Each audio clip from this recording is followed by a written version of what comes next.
سورۃ الحج۔ بسم اللہ الرحمن الرحیم۔ یا ایھا الناس اتقوا ربکم ان زلزلۃ الساعۃ شیء عظیم۔ یہ فزع الاکبر جس سے کہ ختم ہو رہی ہے سورہ انبیاء، اسی کے تذکرے سے یہ شروع ہو رہی ہے سورہ حج۔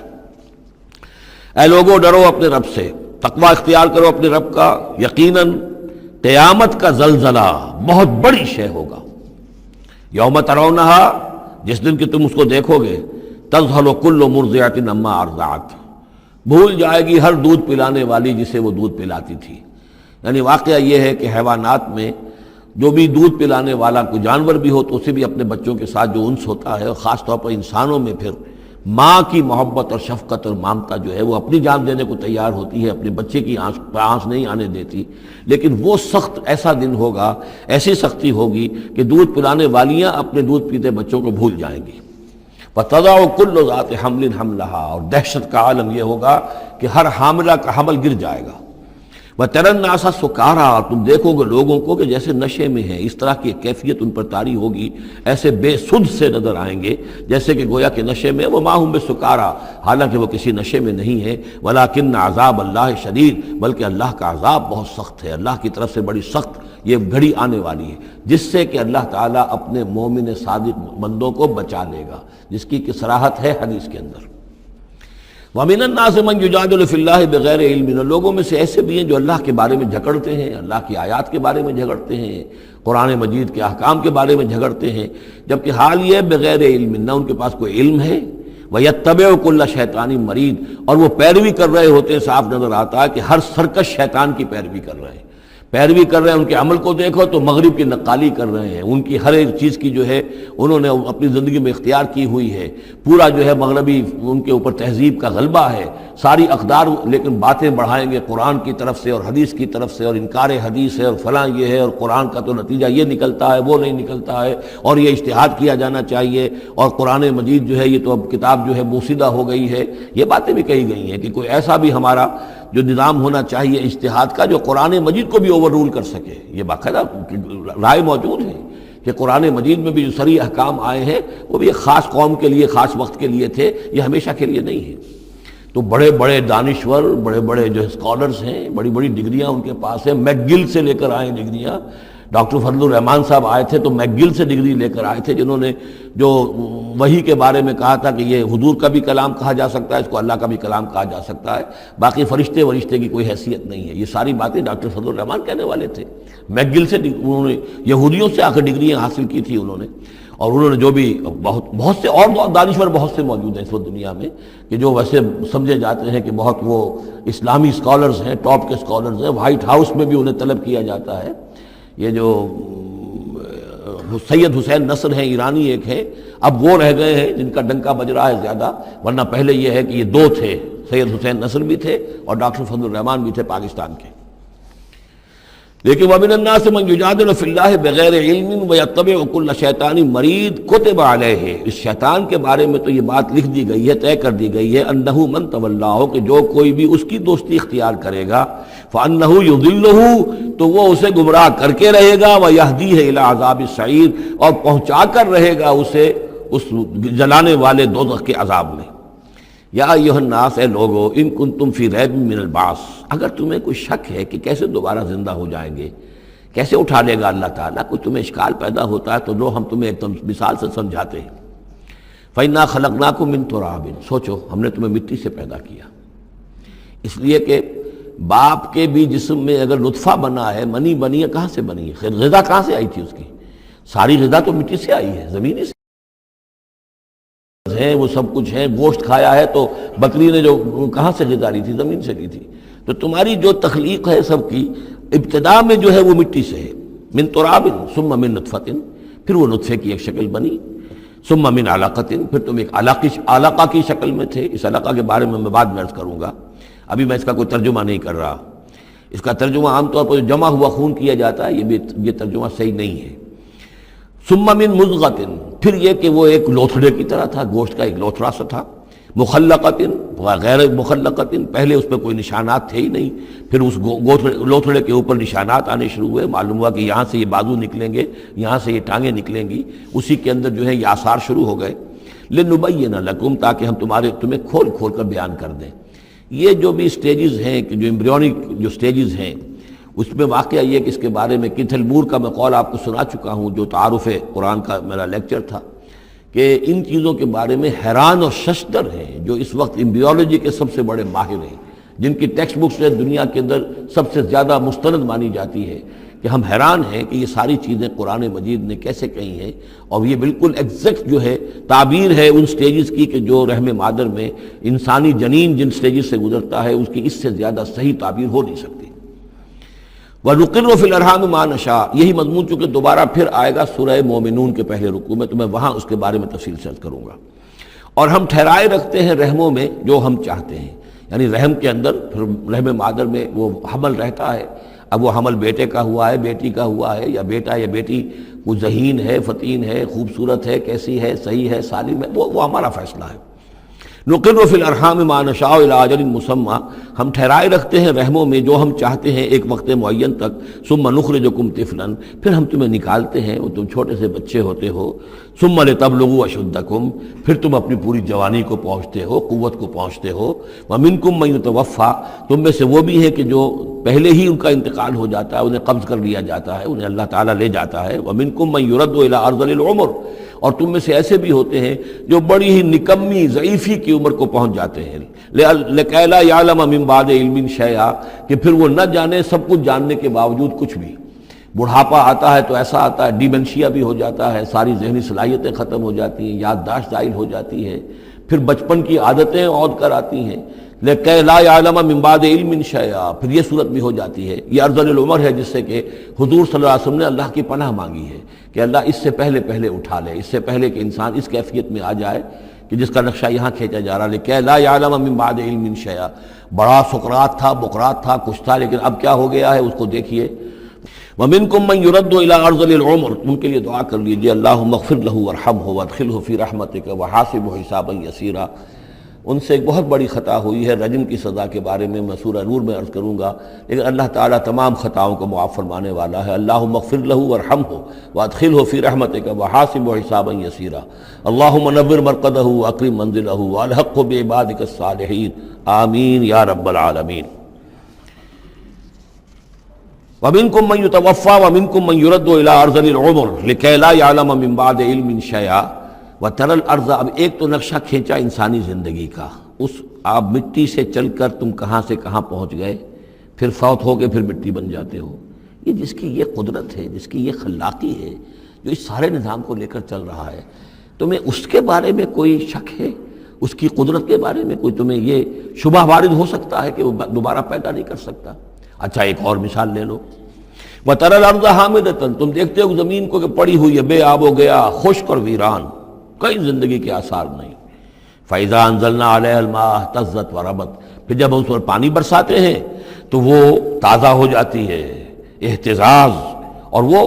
اس میں جنبش ہو جاتی ہے، اہتزت۔ یہتزو جو آیا یہ لفظ پہلے ہم پڑھ چکے ہیں کہ جب حضرت موسیٰ کا عصا زمین پر انہوں نے رکھا تو وہ تو اب ہلنے لگا، حرکت کرنے لگا جیسے کہ سانپ حرکت کرتا ہے، تو زمین میں بھی حرکت پیدا ہو جاتی ہے، اس لیے کہ اب جو کونپلیں نکل رہی ہیں وہ حرکت کر رہی ہیں، وہ ادھر ادھر جو ہے، جو پہلے زمین پڑی ہوئی تھی ساکن، صامت، ساکن، بے آب و گیا، خشک، لیکن اس کے بعد اہتزت، اس کے اندر ایک حرکت پیدا ہوتی ہے، وہ ربت، وہ ابھرتی ہے، گویا کہ جیسے وہ گھاس یا سبزہ اوپر اٹھ رہا ہے، اور جیسے کہ فصل گویا کہ زمین اٹھ رہی ہے، وہ اٹھتی ہے، ابھرتی ہے، وَأَنبَتَتْ مِن كُلِّ زَوْجٍ بَهِيجٍ، اور ہر طرح کی قسم قسم کی تر و تازہ چیزیں جو ہیں وہ اگا دیتی ہے زمین۔ تو ذرا سوچو، زمین مردہ تھی، اللہ نے زندہ کر دیا۔ تمہارا اپنا معاملہ یہ ہے کہ مٹی سے لے کر اور تمہارے ایک انسان پورے بننے تک، یہ پھر کیسے شک کرتے ہو؟ تمہیں اللہ تعالیٰ کی قدرت میں بھی کوئی شک نہیں ہونا چاہیے۔ یہ تمہاری زندگی کا سائیکل چل رہا ہے اور یہ نباتاتی سائیکل چل رہا ہے ساتھ کے ساتھ، یہ چند مہینے کا ہوتا ہے، یہ تمہارا جو ہے یہ 60 70 80 برس کا ہے، اس کے علاوہ تو کوئی فرق نہیں۔ ذالک بان اللہ هو الحق، یہ اس لیے ہے کہ اللہ تعالیٰ الحق ہے، اس کے حق ہونے میں، برحق ہونے میں کسی شک و شبے کی گنجائش نہیں۔ وانہ یحیی الموتیٰ، اور یہ کہ وہ مردہ کو زندہ کرتا ہے، مردہ کو زندہ کرے گا۔ زمین تمہارے سامنے مردہ پڑی ہوتی ہے اور زندہ ہو جاتی ہے۔ وانہ علی کل شیء قدیر، اور یہ کہ وہ تو ہر چیز پر قادر ہے۔ وَأَنَّ السَّاعَةَ آتِيَةٌ، اور یہ کہ قیامت آ کر رہنی ہے، لا ریب فیہا، اس میں کسی شک و شبے کی گنجائش نہیں، وَأَنَّ اللَّهَ يَبْعَثُ مَن فِي الْقُبُورِ، اور یقیناً اللہ تعالیٰ اٹھائے گا ان کو جو قبروں کے اندر ہے، بعث بعد الموت ہو کر رہے گا۔ وَمِنَ النَّاسِ مَن يُجَادِلُ فِي اللَّهِ بِغَيْرِ عِلْمٍ وَلَا هُدًى وَلَا كِتَابٍ مُنِيرٍ، اور لوگوں میں سے کچھ ایسے بھی ہیں جو اللہ کے بارے میں، اللہ کی باتوں کے بارے میں، اللہ کی صفات کے بارے میں، ذات خداوندی کے بارے میں جھگڑتے ہیں، بحثیں کرتے ہیں، نزاع کرتے ہیں، نہ ان کے پاس علم ہے، بغیر علم ولا ہدن، نہ کوئی ہدایت ہے، ولا کتاب منیر، نہ کوئی روشن کتاب ہے جس سے وہ رہنمائی لے رہے ہوں۔ ثانی عطفہ، وہ اپنی گردن کروٹ اپنی موڑ کر چل دیتا ہے، آیات سنتا ہے، اللہ کی کلام کو سنتا ہے، پھر ذرا وہ اپنی کمر کو موڑتا ہے، بل دیتا ہے، چل دیتا ہے، لیضل عن سبیل اللہ، تاکہ گمراہ کرے لوگوں کو اللہ کے راستے سے۔ لہ فی الدنیا خزی، اس کے لیے دنیا کی زندگی میں بھی رسوائی ہے، ونذیقہ یوم القیامت عذاب الحریق، اور قیامت کے دن ہم اسے جلانے والے عذاب کا مزہ چکھائیں گے۔ ذالک بما قدمت یداک، اور یہ سب کچھ ہے تیرے اپنے دونوں ہاتھوں کے کرتوتوں کی وجہ سے، جو بھیجا ہے تیرے دونوں ہاتھوں نے، بما قدمت یداک، وان اللہ لیس بظلام للعبید، اور یقیناً اللہ تعالیٰ تو اپنے بندوں پر ظلم کرنے والا نہیں ہے۔ ومن الناس من يعبد الله على حرف فإن أصابه خير اطمأن به وإن أصابته فتنة انقلب على وجهه خسر الدنيا والآخرة ذلك هو الخسران المبين۔ لوگوں میں سے کچھ ایسے بھی ہیں جو اللہ تعالیٰ کی بندگی کرتے ہیں کنارے کنارے، بچ بچ کر۔ یہ وہ روگ جس کو کہا گیا فی قلوبہم مرض، جن کے دلوں میں روگ ہوتا ہے۔ ایک وہ لوگ ہوتے ہیں کہ حق کو قبول کیا، پھر ہر چہ بعد آباد منجدھار میں پھر وہ چھلانگ لگاتے ہیں، ہر چہ بعد آباد ماں کشتی درا انداختے، ہم نے حق کو قبول کیا، اس کشتی کو ہم نے پانی میں ڈال دیا ہے، اب یہ کشتی تیرے گی تو ہم تیریں گے، یہ ڈوبتی ہے تو ہم ڈوبنے کے لیے تیار ہیں۔ ایک وہ ہے جو چاہتے بھی ہیں حق کے ساتھ چلنا، لیکن کنارے کنارے گہرے پانی میں نہیں جانا چاہتے، خطرات مول نہیں دینا چاہتے، اپنے لیے جان اور مال جو ہے اس کو بچا بچا کر، وہ جو اقبال نے کہا تو بچا بچا کے نہ رکھی سے تیرا آئینہ ہے وہ آئینہ، کہ شکست ہو تو عزیز تر ہے نگاہ آئینہ ساز میں۔ لیکن یہ کچھ لوگ بچ بچ کر چلنا چاہتے ہیں، کوئی گردن نہ پہنچ جائے، کوئی نقصان نہ ہو جائے، کوئی ہمیں قربانی نہ دینی پڑے۔ وَمِنَ النَّاسِ مَن يَعْبُدُ اللَّهَ عَلَى حَرْفٍ، کنارے ساتھ، فَإِنْ أَصَابَهُ خَيْرٌ اطْمَأَنَّ بِهِ، اگر خیر آئے تو مطمئن رہیں گے، وَإِنْ أَصَابَتْهُ الْفِتْنَةُ انقلب عَلَى وَجْهِهِ، اور اگر کوئی فتنہ آ گیا، آزمائش آ گئی، کوئی قربانی کا وقت آ گیا، پکار آ گئی، نکلو اللہ کی راہ میں اور لاؤ اللہ کی راہ میں، تو وہ اپنے چہروں کے بل اوندھے گر جاتے ہیں۔ خسرت دنیا والآخرہ، یہ خسارہ ہے، یہ گھاٹا ہے، یہ نقصان ہے دنیا اور آخرت دونوں کا۔ ذالک هو الخسران المبین، اور یہ بہت ہی نمایاں اور واضح تباہی ہے۔ ایک میں بات عرض کرنی رہ گئی ہے کہ سورہ حج کے بارے میں بعض جگہ آپ نے دیکھا ہوگا لکھا ہوا کہ یہ اس کو مدنی بھی مانا گیا ہے، لیکن یہ واقعہ ہے کہ اس سورہ مبارکہ کے اندر بعض آیات ایسی ہیں کہ جو یا تو مدنی ہیں، اور بعض آیات کے بارے میں مجھے پھر وہ ایک قول مل گیا تھا حبر الامہ حضرت عبداللہ ابن عباس رضی اللہ تعالی عنہما کا، وہ میں بعد میں انشاءاللہ وہ کل ہم پڑھیں گے۔ وہ آیات نازل ہوئی ہیں اثناء سفر ہجرت میں۔ ظاہر بات ہے کہ جب حضور مکے سے نکل آئے ہیں اور جا رہے ہیں تو کتنے دن لگے ہیں، کوئی وہ چند گھنٹے کا، ایک گھنٹے کی فلائٹ تو نہیں تھی کہ جو ہوائی جہاز سے آپ چلے گئے ہوں، آدھے گھنٹے کی فلائٹ ہے کل نہیں، لیکن یہ کوئی وقت لگا۔ اس میں بھی جو آیات نازل ہوئی ہیں،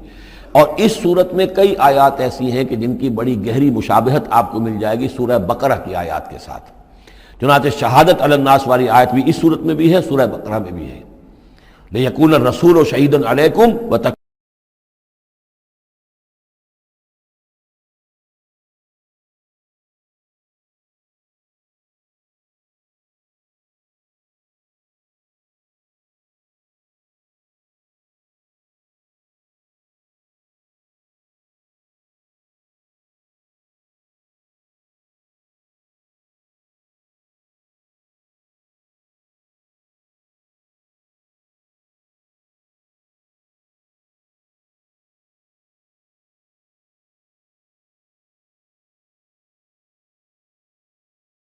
جو ہے پیش نظر نہیں ہے تو وہ بڑے چلت پھرت دکھا رہے ہیں، حضور کے پاس آ رہے ہیں، باتیں کر رہے ہیں، وہ ہے کہ وہ بھی اہل ایمان کے ساتھ ہیں، لیکن جب ذرا مشکل وقت آیا اوندھے منہ گر پڑے۔ وَمِنَ النَّاسِ، اللہ تعالی ہمیں اس سے بچائے، اور دین اور ایمان کے ساتھ اور اللہ کے دین کو قائم کرنے کی جد و جہد میں مخلصانہ اور ہمہ تن ہمہ وجوہ اپنے آپ کو جھونک دینے کی ہمت عطا فرمائے۔ ومن الناس من يعبد الله على حرف فإن أصابه خير اطمأن به وإن أصابته فتنة انقلب على وجهه خسر الدنيا والآخرة ذلك هو الخسران المبين يدعو من دون الله ما لا يضره وما لا ينفعه، یہ پکارتا ہے اللہ کے سوا ان کو جو نہ اسے کوئی ضرر پہنچا سکتی ہے نہ نفع، ذالک هو الضلال البعید، یہی ہے بہت ہی گمراہی دور کی گمراہی۔ يدعو لمن ضره اقرب من نفعه، وہ پکارتا ہے اللہ کو اس کو کہ جس کا ضرر جو ہے وہ اس کے نفع سے قریب تر ہے۔ اللہ کے سوا کسی کو پکارو گے تو نفع تو کوئی ہے نہیں لیکن ضرر تو پہنچ گیا۔ لبیس المولا و لبیس العشیر، بہت ہی برا ہے وہ دوست اور بہت ہی برا ہے رفیق۔ ان اللہ یدخل الذین آمنوا وعملوا الصالحات جنات تجری من تحتها الانہار، یقیناً اللہ تعالیٰ داخل کرے گا ان لوگوں کو جو ایمان لائے اور جنہوں نے نیک عمل کیے ان باغات میں جن کے دامن میں ندیاں بہتی ہوں گی۔ ان اللہ یفعل ما یرید، یقیناً اللہ تعالیٰ کرتا ہے جو چاہتا ہے، جس چیز کا ارادہ کرتا ہے وہ کر گزرتا ہے، فعال لما یرید ہے۔ من کان یظن ان لن ینصرہ اللہ فی الدنیا والآخرۃ فلیمدد بسبب من السماء ثم لیقطع فلینظر هل یذهبن کیدہ ما یغیظ۔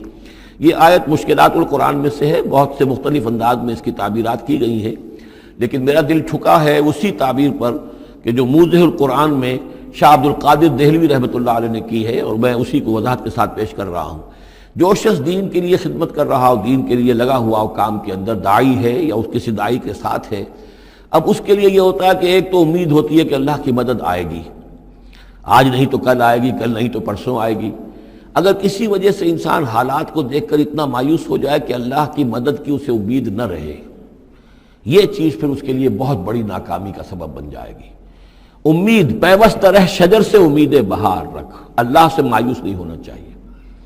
نہ لا تقنطوا من رحمت اللہ، ٹھیک ہے دیر ہو جائے کوئی حرج نہیں، لیکن یہ کہ یہ اللہ کی مدد آئے گی، اللہ جو ہے نصرت فرمائے گا، اللہ تعالیٰ ہماری مدد کرے گا۔ والذین جاہدوا فینا لنہدینہم سبلنا، جو لوگ ہماری راہ میں محنت کریں گے، جدوجہد کریں گے، ہم لازماً انہیں اپنے راستے دکھائیں گے۔ یہ اللہ کا پختہ وعدہ ہے، ان وعدوں پر یقین رکھنا چاہیے۔ لا انک لا تخلف المیعاد، اے اللہ ہمیں یہ اندیشہ نہیں ہے کہ تو اپنا وعدہ پورا نہیں کرے گا، خلاف کرے گا، ہاں ہمیں اندیشہ ہوتا ہے کہ ہم تیرے وعدوں کے مصداق بن سکیں گے یا نہیں، ان کا مصداق بننے کی شرائط پوری کر سکیں گے کہ نہیں۔ یہ کیفیت بندے کی رہنی چاہیے، اللہ تعالیٰ کی مدد سے اور اللہ تعالیٰ کی نصرت سے مایوس کبھی نہیں ہونا چاہیے۔ تو اس کی ایک مثال دی ہے کہ اگر کوئی شخص کسی رسی کے ساتھ کہیں اوپر سے ایک رسی ہے اس نے پکڑا ہوا ہے، تو تب تک تو یہ کہ تھاما ہوا ہے، یہ اللہ تعالیٰ کے ساتھ ہے نا، حبل اللہ، یہ قرآن جو ہے القرآن حبل اللہ الممدود من السماء الی الارض، اسی طرح امید اللہ سے رکھنا، رجا رکھنا، یہ بھی گویا کہ ایک معنوی رسی ہے کہ جو اللہ تعالیٰ کے ساتھ ہمیں جوڑے ہوئے ہے۔ جب تک یہ رسی رہے گی ہمیں سہارا رہے گا، جب یہ رسی کاٹ دیں گے ہم، وہ امید منقطع کر دیں گے، تو سوائے اس کے اور کیا ہوگا کہ زمین پر رودے منہ گر جائیں گے۔ من کان یظن ان لن ینصرہ اللہ فی الدنیا والآخرہ، جس شخص کا یہ گمان ہو جائے کہ اللہ ہرگز مدد نہیں کرے گا اس کی دنیا میں اور نہ آخرت میں، فلیمدد بسبب من السماء، اسے چاہیے کہ ذرا ایک رسی آسمان کی طرف تانے، ثم لیقطع، پھر کاٹ دے،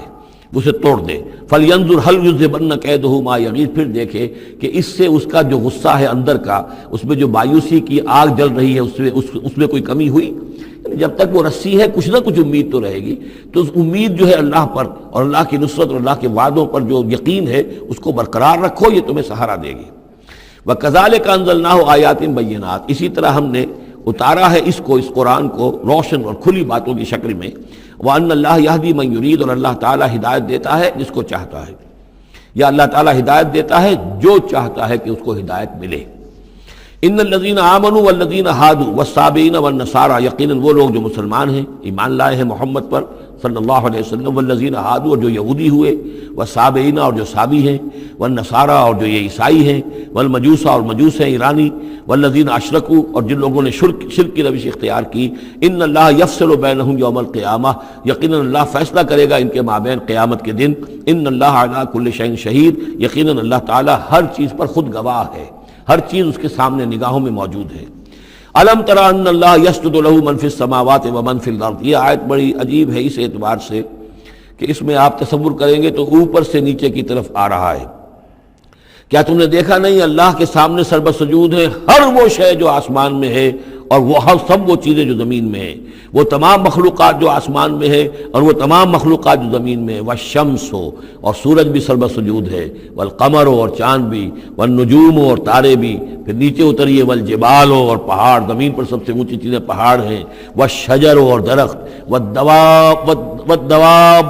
اور یہ تمام جو بھی چوپائے چل رہے ہیں زمین کے اوپر حیوانات، وکثیر من الناس اور لوگوں میں سے بھی بہت سے۔ لوگوں میں سے تفریق ہے کہ کچھ باغی ہو گئے ہیں، باقی تو یہ ساری مخلوقات اللہ کے قانون کی پابند ہیں، قانون تکوینی کے اندر ہے، یہ اللہ کی بندگی کر رہی ہیں، یہ سجدے میں ہے، ہر شے اللہ کے سامنے سر سجود ہے۔ ہاں انسانوں کے اندر بغاوت بھی ہے، انسانوں میں سے کچھ لوگ وہ ہیں کہ جنہوں نے سورج کو پوجنا شروع کر دیا، سورج اللہ کو پوج رہا ہے اور وہ سورج کو پوج رہے ہیں، چاند کو پوجنا شروع کر دیا، درختوں کو پوجنا شروع کر دیا، جانوروں کو پوجنا شروع کر دیا، یہاں تک کہ اعضائے تناسل کو پوجنا شروع کر دیا۔ ہندوؤں کے اندر تو یہ بھی ہے، یہ پوجا ہوتی ہے۔ تو یہ ہے ان لوگوں کی گراوٹ۔ انسانوں میں سے اللہ تعالیٰ جس کو ہدایت دے دیتا ہے، معرفت حاصل ہو جاتی، پھر وہ اسی کے سامنے سر بسجود ہوتے ہیں۔ وَكَثِيرٌ حَقَّ عَلَيْهِ الْعَذَابُ، لیکن بہت سے ایسے ہیں کہ جو عذاب الہی کے مستحق ہو جاتے ہیں۔ وَمَن يُهِنِ اللَّهُ فَمَا لَهُ مِن مُكْرِمٍ، اور جنہیں اللہ تعالیٰ ہی رسوا کر دے، ذلیل کر دے، اب اس کو عزت دینے والا کوئی نہیں ہے۔ جنہوں نے اپنے آپ کو ذلیل کیا، مخلوقات کے سامنے جھک گئے، انہوں نے ان کو اپنا معبود بنا لیا، جبکہ اللہ تعالیٰ کے سامنے سب ساری کی ساری مخلوقات جو ہے وہ تو اللہ کی بندگی میں ہے، اور اللہ نے تو اسے بنایا تھا خلیفۃ اللہ فی الارض، اسے مقام یہ عطا کیا تھا، مسجود ملائک بنایا تھا۔ اب جو اپنی اس تمام عظمت سے خود ہی مستعفی ہو گیا اور وہ مخلوقات کے سامنے جھک رہا ہے، فما لہ من مکرم، تو پھر اسے اب اس کا اکرام کرنے والا اور اسے عزت دینے والا کوئی نہیں۔ ان اللہ یفعل ما یشاء، یقیناً اللہ کرتا ہے جو چاہتا ہے۔ آیت سجدہ ہے، سجدہ کر لیجیے۔ ھذان خصمان اختصموا فی ربہم، یہ دو گروہ ہیں ایک دوسرے کے مقابل میں جو اپنے رب کے بارے میں جھگڑ رہے ہیں۔ ایک وہ ہیں جو ایمان لے آئے ہیں، اب جیسا کہ میں نے عرض کیا یہ صورت ہے مکی، لیکن اس میں کچھ آیات شامل ہیں، یہ بھی ہو سکتا ہے کہ مدنی ہو اور یہ بھی ہو سکتا ہے کہ اثناء سفر ہجرت میں نازل ہوئی، لیکن بحیثیت مجموعی یہ ہے تقریباً آخری دور کی، آخری زمانے کی صورت۔ ھذان خصمان، اب ظاہر بات ہے مکے میں دو گروہ بالکل نمایاں ہو چکے تھے، ایک وہ جو حضور پر ایمان لائے اور ایک وہ کہ جو اڑے ہوئے ہیں۔ اختصموا فی ربہم، یہ اپنے رب کے بارے میں جھگڑ پڑے ہیں۔ فالذین کفروا، تو جو اللہ سے کفر کر رہے ہیں، انکار کر رہے ہیں، قطعت لہم ثیاب من نار، ان کے کپڑے کاٹے جائیں گے، بنائے جائیں گے، جیسے درزی جو ہے پہلے وہ کترتا بیوتتا ہے پھر سیتا ہے، تو ان کے لیے جو بنائے جائیں گے کپڑے وہ آگ کے ہوں گے۔ قطعت لہم ثیاب من نار، بیوتے جائیں گے، قطع کیے جائیں گے ان کے لیے کپڑے آگ کے۔ یصب من فوق رؤوسہم الحمیم، ان کے سروں کے اوپر کھولتے ہوئے پانی کے تریڑے دیے جائیں گے۔ یسحر بہ ما فی بطونہم والجلود، جس سے کہ ان کی کھالیں بھی جھلس جائیں گی اور جو کچھ ان کے پیٹوں کے اندر ہوگا وہ بھی جھلس جائے گا۔ وَلَهُم مَّقَامِعُ مِنْ حَدِيدٍ، اور پھر ان کے لیے لوہے کے وہ ہتھوڑے ہوں گے کہ جو ان کے سروں پر پڑیں گے۔ كُلَّمَا أَرَادُوا أَن يَخْرُجُوا مِنْهَا، جب بھی وہ چاہیں گے کہ وہاں سے نکل جائیں، من غم کے مارے، اعیدوا فیہا، انہیں پکڑ کر دوبارہ پھر اسی میں ڈال دیا جائے گا۔ وذوقوا عذاب الحریق، اور چکھو مزہ اس جلانے والے عذاب کا۔ تم نے اللہ کا انکار کیا، تم نے محمد کی نفی کی، تم نے ان کو ماننے سے انکار کیا۔ اس کے برعکس ان اللہ یدخل الذین آمنوا وعملوا الصالحات، یقیناً اللہ داخل کرے گا ان لوگوں کو جو ایمان لائے جنہوں نے نیک عمل کیے، جنات تجری من تحتها الانہار، ان باغات میں جن کے نیچے ندیاں بہتی ہوں گی، یحلون فیہا من اساور من ذہب ولؤلؤا، پہنائے جائیں گے انہیں کنگن سونے کے اور موتی، وَلِبَاسُهُمْ فِيهَا حَرِيرٌ، اور ان کی پوشاک جو ہوگی وہاں پر ریشم کی ہوگی۔ دنیا میں ریشم مردوں پر حرام ہے، وہاں ریشم جو ہے اسی کا لباس ہوگا، باریک ریشم کے اوپر کا لباس اور گاڑھے ریشم کا جو ہے نیچے کا لباس ہوگا۔ وَهُدُوا إِلَى الطَّيِّبِ مِنَ الْقَوْلِ، اور ان کو تو رہنمائی کر دی گئی ہے بہترین بات کی طرف۔ بہترین بات کیا ہے؟ کلمہ طیبہ لا الہ الا اللہ محمد رسول اللہ، یا سبحان اللہ والحمد للہ ولا الہ الا اللہ واللہ اکبر ولا حول ولا قوة الا باللہ۔ ہدوا الی الطیب من القول، انہیں ہدایت دے دی گئی ہے من القول، اچھی بات، بہترین کلمہ طیبہ کی۔ وہدوا الی صراط الحمید، اور ان کو تو ہدایت دے دی گئی ہے سیدھی اور اللہ کی تعریفوں والے کے راستے کی طرف، کیا وہ سیدھے اس راستے پہ بڑھتے ہوئے اللہ تعالیٰ کی رحمت میں فراح و ریحان و جنت النعیم کے اندر پہنچ جائیں گے۔ ان الذین کفروا یصدون عن سبیل اللہ، یقیناً وہ لوگ جنہوں نے کفر کیا اور جو روک رہے ہیں لوگوں کو اللہ کے راستے سے، والمسجد الحرام ہے، اور مسجد حرام سے روک رہے ہیں۔ اب مسلمان یہاں سے جانے پر مجبور ہیں، یہ اس کے جوار بیت اللہ میں رہتے تھے، یہاں سے چھوڑ کر جانے پہ مجبور ہیں، بعد میں کتنے عرصے تک نہ وہ عمرہ کر سکے نہ حج کر سکے، تو جو ان کو اس مسجد حرام سے روک رہے ہیں، الذی جعلناہ للناس سواء العاکف فیہ والباد، اس گھر کو جو ابراہیم نے بنایا تھا، جس کو ہم نے تمام انسانوں کے لیے مساوی قرار دیا ہے، برابر ہے یہاں پر، چاہے یہاں کے رہنے والے مقیم ہوں اور چاہے باہر سے آئیں۔ یہ اصطلاحات ہیں آفاقی اور مقیم۔ وہاں بیت اللہ میں، حرم میں کوئی فرق نہیں کیا جا سکتا حقوق میں۔ اب بھی میں سمجھتا ہوں کہ وہاں اس میں کوئی حرج شک نہیں ہے کہ حرم کے اندر کوئی فرق نہیں ہے۔ کوئی شخص باہر کا آ کر پہلی صف میں بیٹھ جائے، کوئی اسے زبردستی نہیں اٹھا سکے گا۔ یہ دوسری بات ہے کہ وہاں پہ شرطے وغیرہ جو ہیں ان کو رشوتیں دے کر لوگوں نے کو اپنی سیٹیں ریزرو کرا لی ہوتی ہیں، یا کبھی کوئی جو وی آئی پیز آنے والے ہوتے ہیں ان کے لیے وہ خالی کرتے ہیں، لیکن عام طور پر یہی ہے، آپ جس جگہ جا کر بیٹھ جائیں، کوئی یہ نہیں کہہ سکتا کہ میں یہاں کا رہنے والا ہوں، مکی ہوں، میں بیٹھوں گا، تم یہاں سے اٹھو۔ سواء العاکف فیہ والباد، برابر ہے وہاں کے رہنے والے مقیم بھی اور وہ لوگ بھی کہ جو باہر سے آتے ہیں، آفاقی ہیں۔ وَمَن يُرِدْ فِيهِ بِإِلْحَادٍ بِظُلْمٍ، اور جو کوئی بھی اس میں بیت اللہ میں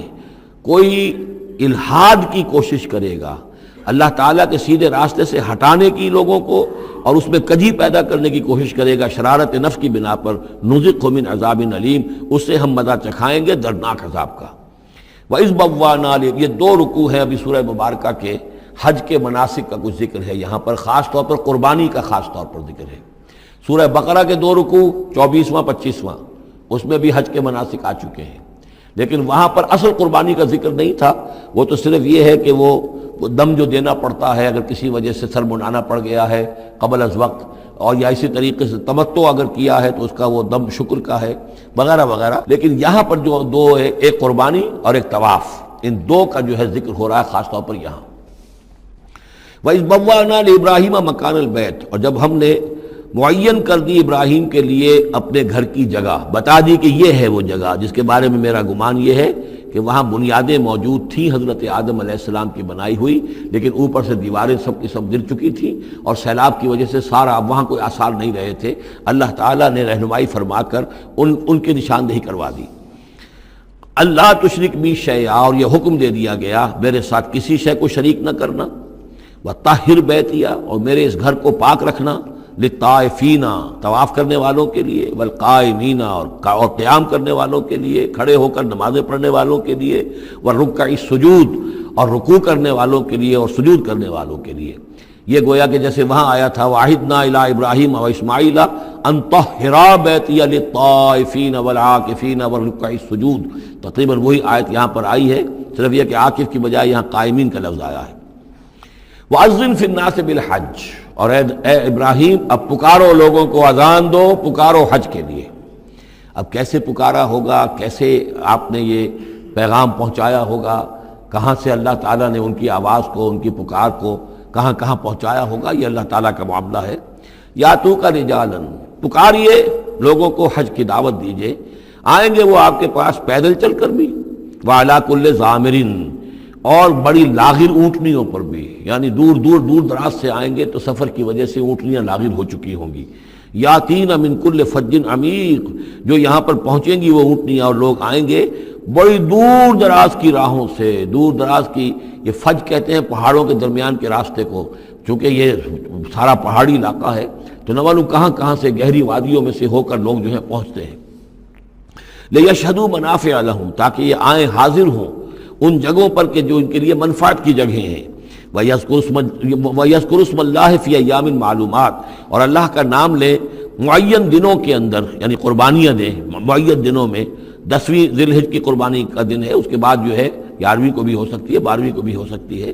یا ایام معلومات ہیں۔ عَلَىٰ مَا رَزَقَهُم مِّن بَهِیمَةِ الْأَنْعَامِ، تو اللہ کا نام لیں ذبح کرتے ہوئے، اللہ کا نام لیں ان پر کہ جو ہم نے انہیں یہ چوپائے عطا کیے ہیں، مویشی دیے ہیں۔ فَكُلُوا مِنْهَا، تو ان کو ذبح کر کے، ان کی قربانی دے کر اس میں سے خود بھی کھاؤ۔ وَأَطْعِمُوا الْبَائِسَ الْفَقِيرَ، اور جو برے حال میں ہو، فقیر محتاج جو بہت ہی خستہ حال ہے، اس کو بھی کھلاؤ۔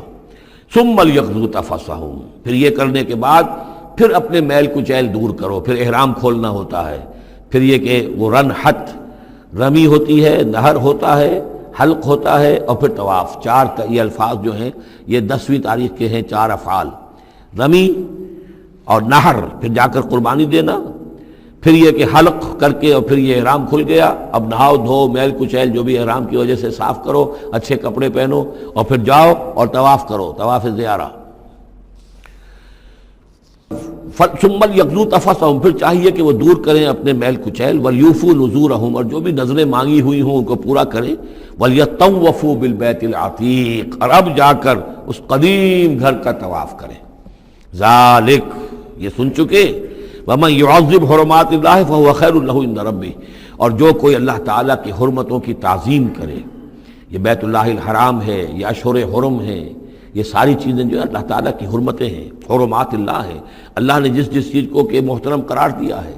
سورہ مائدہ میں ہم پڑھ چکے ہیں، وہ جانور کے جو ہدی کے جانور ہیں وہ بھی محترم ہیں، جن کے گھروں میں گردنوں میں پٹے ڈال دیے گئے ہیں، معلوم ہے کہ یہ ہدیم بالغ الکعبہ جانے والے ہیں، وہ بھی محترم ہیں۔ عام مین البیت الحرام جو ہیں، جو لوگ حاجی جا رہے ہیں، ان کی بھی حرمت ہے۔ تو جو بھی من یعظم حرمات اللہ ہے، جو کوئی بھی اللہ تعالیٰ کی حرام کی ہوئی شے، محترم ٹھہرائی ہوئی چیزوں کی تعظیم کرے گا، فہو خیر لہ عند ربہ، تو وہ اسی کے لیے بہتر ہوگا، اس کا اجر و ثواب اسے ملے گا اپنے رب کے پاس۔ وَأُحِلَّتْ لَكُمُ الْأَنْعَامُ إِلَّا مَا يُتْلَىٰ عَلَيْكُمْ، اور حلال کر دیے گئے تمہارے لیے سارے چوپائے سوائے اس کے جو تم کو سنا دیا گیا ہے، یعنی یہ کہ خنزیر کا معاملہ ہے، اس کو حرام کر دیا گیا ہے، باقی بکری ہے، بھیڑ ہے، گائے ہے، بیل ہے، اونٹ ہے، ان سب کو اللہ کی راہ میں تو اس کی قربانی ہو سکتی ہے۔ فَاجْتَنِبُوا الرِّجْسَ مِنَ الْأَوْثَانِ،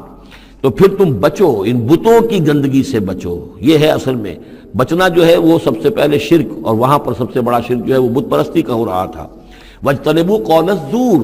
اسی طریقے سے جھوٹ کہنے سے، جھوٹ بات سے بھی بچو۔ حنفاء للہ، یکسو ہو جاؤ اللہ کی طرف، یکسو اسی کے بندے بن جاؤ، غیر مشرکین بہ، اس حال میں کہ اس کے ساتھ کسی بھی اعتبار سے شرک نہ ہو، کسی پہلو سے، کسی اعتبار سے، ذات میں، صفات میں، حقوق میں، اختیارات میں، کہیں بھی کوئی شرک کا شائبہ نہ آنے پائے۔ ومن یشرک باللہ، اور جو کوئی اللہ کے ساتھ شرک کرے گا، فکأنما خر من السماء، تو وہ تو ایسے ہے جیسے وہ رسی کٹ گئی اور اب وہ زمین کے اوپر گر پڑا، زمین کی طرف جا رہا ہے آسمان سے۔ کوئی شخص ہے جو آسمان سے کسی بلند چیز سے کسی رسی کے ساتھ لٹکا ہوا ہے، وہاں سے گر گیا یا رسی کٹ گئی، اب جو گر رہا ہے فَكَأَنَّمَا خَرَّ مِنَ السَّمَاءِ فَتَخْطَفُهُ الطَّيْرُ، اب یا تو یہ کہ وہ جو پرندے ہیں وہ اسے اچک کر لے جائیں، کوئی باز آئے اور پکڑ کر لے جائے، کوئی اور ہو، جو بھی یہ بڑے بڑے جانور ہوتے ہیں کہ جو شکار کرتے ہیں پرندوں کا، تخطفہ الطیر، پرندے اس کو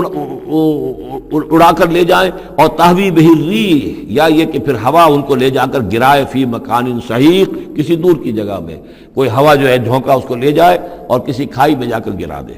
یہ معاملہ ہے اس شخص کا جو اللہ کے ساتھ شرک کرتا ہے، اس کے پاس کوئی سہارا نہیں رہا۔ اب توحید والا جو ہے وہ ایک سہارے پر قائم ہے، قول ثابت بالحیات الدنیا، یہ جو ہم ثبات عطا کرتے ہیں اہل ایمان کو، بالقول ثابت فی الحیات الدنیا، دنیا کی زندگی میں۔ ذالک، یہ تم نے سن لیا، یہ احکام تم نے سن لیے۔ ومن یعظم شعائر اللہ، پھر سن لو جو اللہ کے شاعر کی تعظیم کرے گا، فإنہا من تقوی القلوب، تو یقیناً یہ دلوں کے تقوی کی بات ہے۔ ان تمام چیزوں کی ہم پڑھ چکے ہیں سورہ بقرہ میں، ان الصفا والمروۃ من شعائر اللہ، بیت اللہ شعیرہ ہے اور وہ مقام ابراہیم شعیرہ ہے، صفا اور مروہ جو ہے شعیرہ ہیں۔ شعیر وہ چیز ہے کہ جس سے اللہ تعالیٰ کی بندگی کا شعور پیدا ہو، ان کے ساتھ وہ چیزیں وابستہ ہیں، وہ تاریخ ان کی ہے کہ جس کے حوالے سے پھر یہ کہ اللہ تعالیٰ کا شعور جو ہے انسان کے اندر پیدا ہوتا ہے، اس کی ذات کا، صفات کا۔ لکم فیہا منافع الی اجل مسمی، یہ جو جانور ہیں اس کے قربانی کے، تمہارے لیے ان میں نفع ہے ایک اجل مسمی تک، یعنی یہ نہیں ہے کہ قربانی کا جانور ہے تو اس کے اوپر سواری نہیں کر سکتے، سواری کر سکتے ہو۔ قربانی کا جانور ہے تو اس کا دودھ پی سکتے ہو، اگر وہ گائے ہے درمیان میں اگر کوئی دودھ ہے یا بکری ہے لے کے جا رہے ہو تو اس کا دودھ پی سکتے ہو۔ منافع الی اجل مسمی، ایک وقت معین تک کے لیے۔ ثم محلها الی بیت العتیق، پھر ان کا جو اصل مقام ہے جہاں انہیں لے جا کر پیش کر دینا ہے وہ ہے بیت العتیق، یعنی اللہ کا گھر۔ اللہ کا گھر کا جو منہر ہے پھر اس کو وسیع کر کے، اور بنا کی وادی میں ایک بہت بڑی جگہ ہے، ورنہ اس سے پہلے جو ہے یہ مروہ کی جو پہاڑی ہے، صفا اور مروہ کے پاس جو ہے یہ قربان گاہ تھی۔ مروہ ہی سے وہ وادی شروع ہو جاتی ہے کہ جس پر کچھ آگے چل کر وہ بنا کا پورا آتا ہے، اب یہ منہر جو ہے وہ ادھر ایکسٹینڈ کر دیا گیا ہے۔ وَلِكُلِّ أُمَّةٍ جَعَلْنَا مَنْسَكًا، اور ہم نے ہر امت کے لیے ایک قربانی کا نظام مقرر کیا،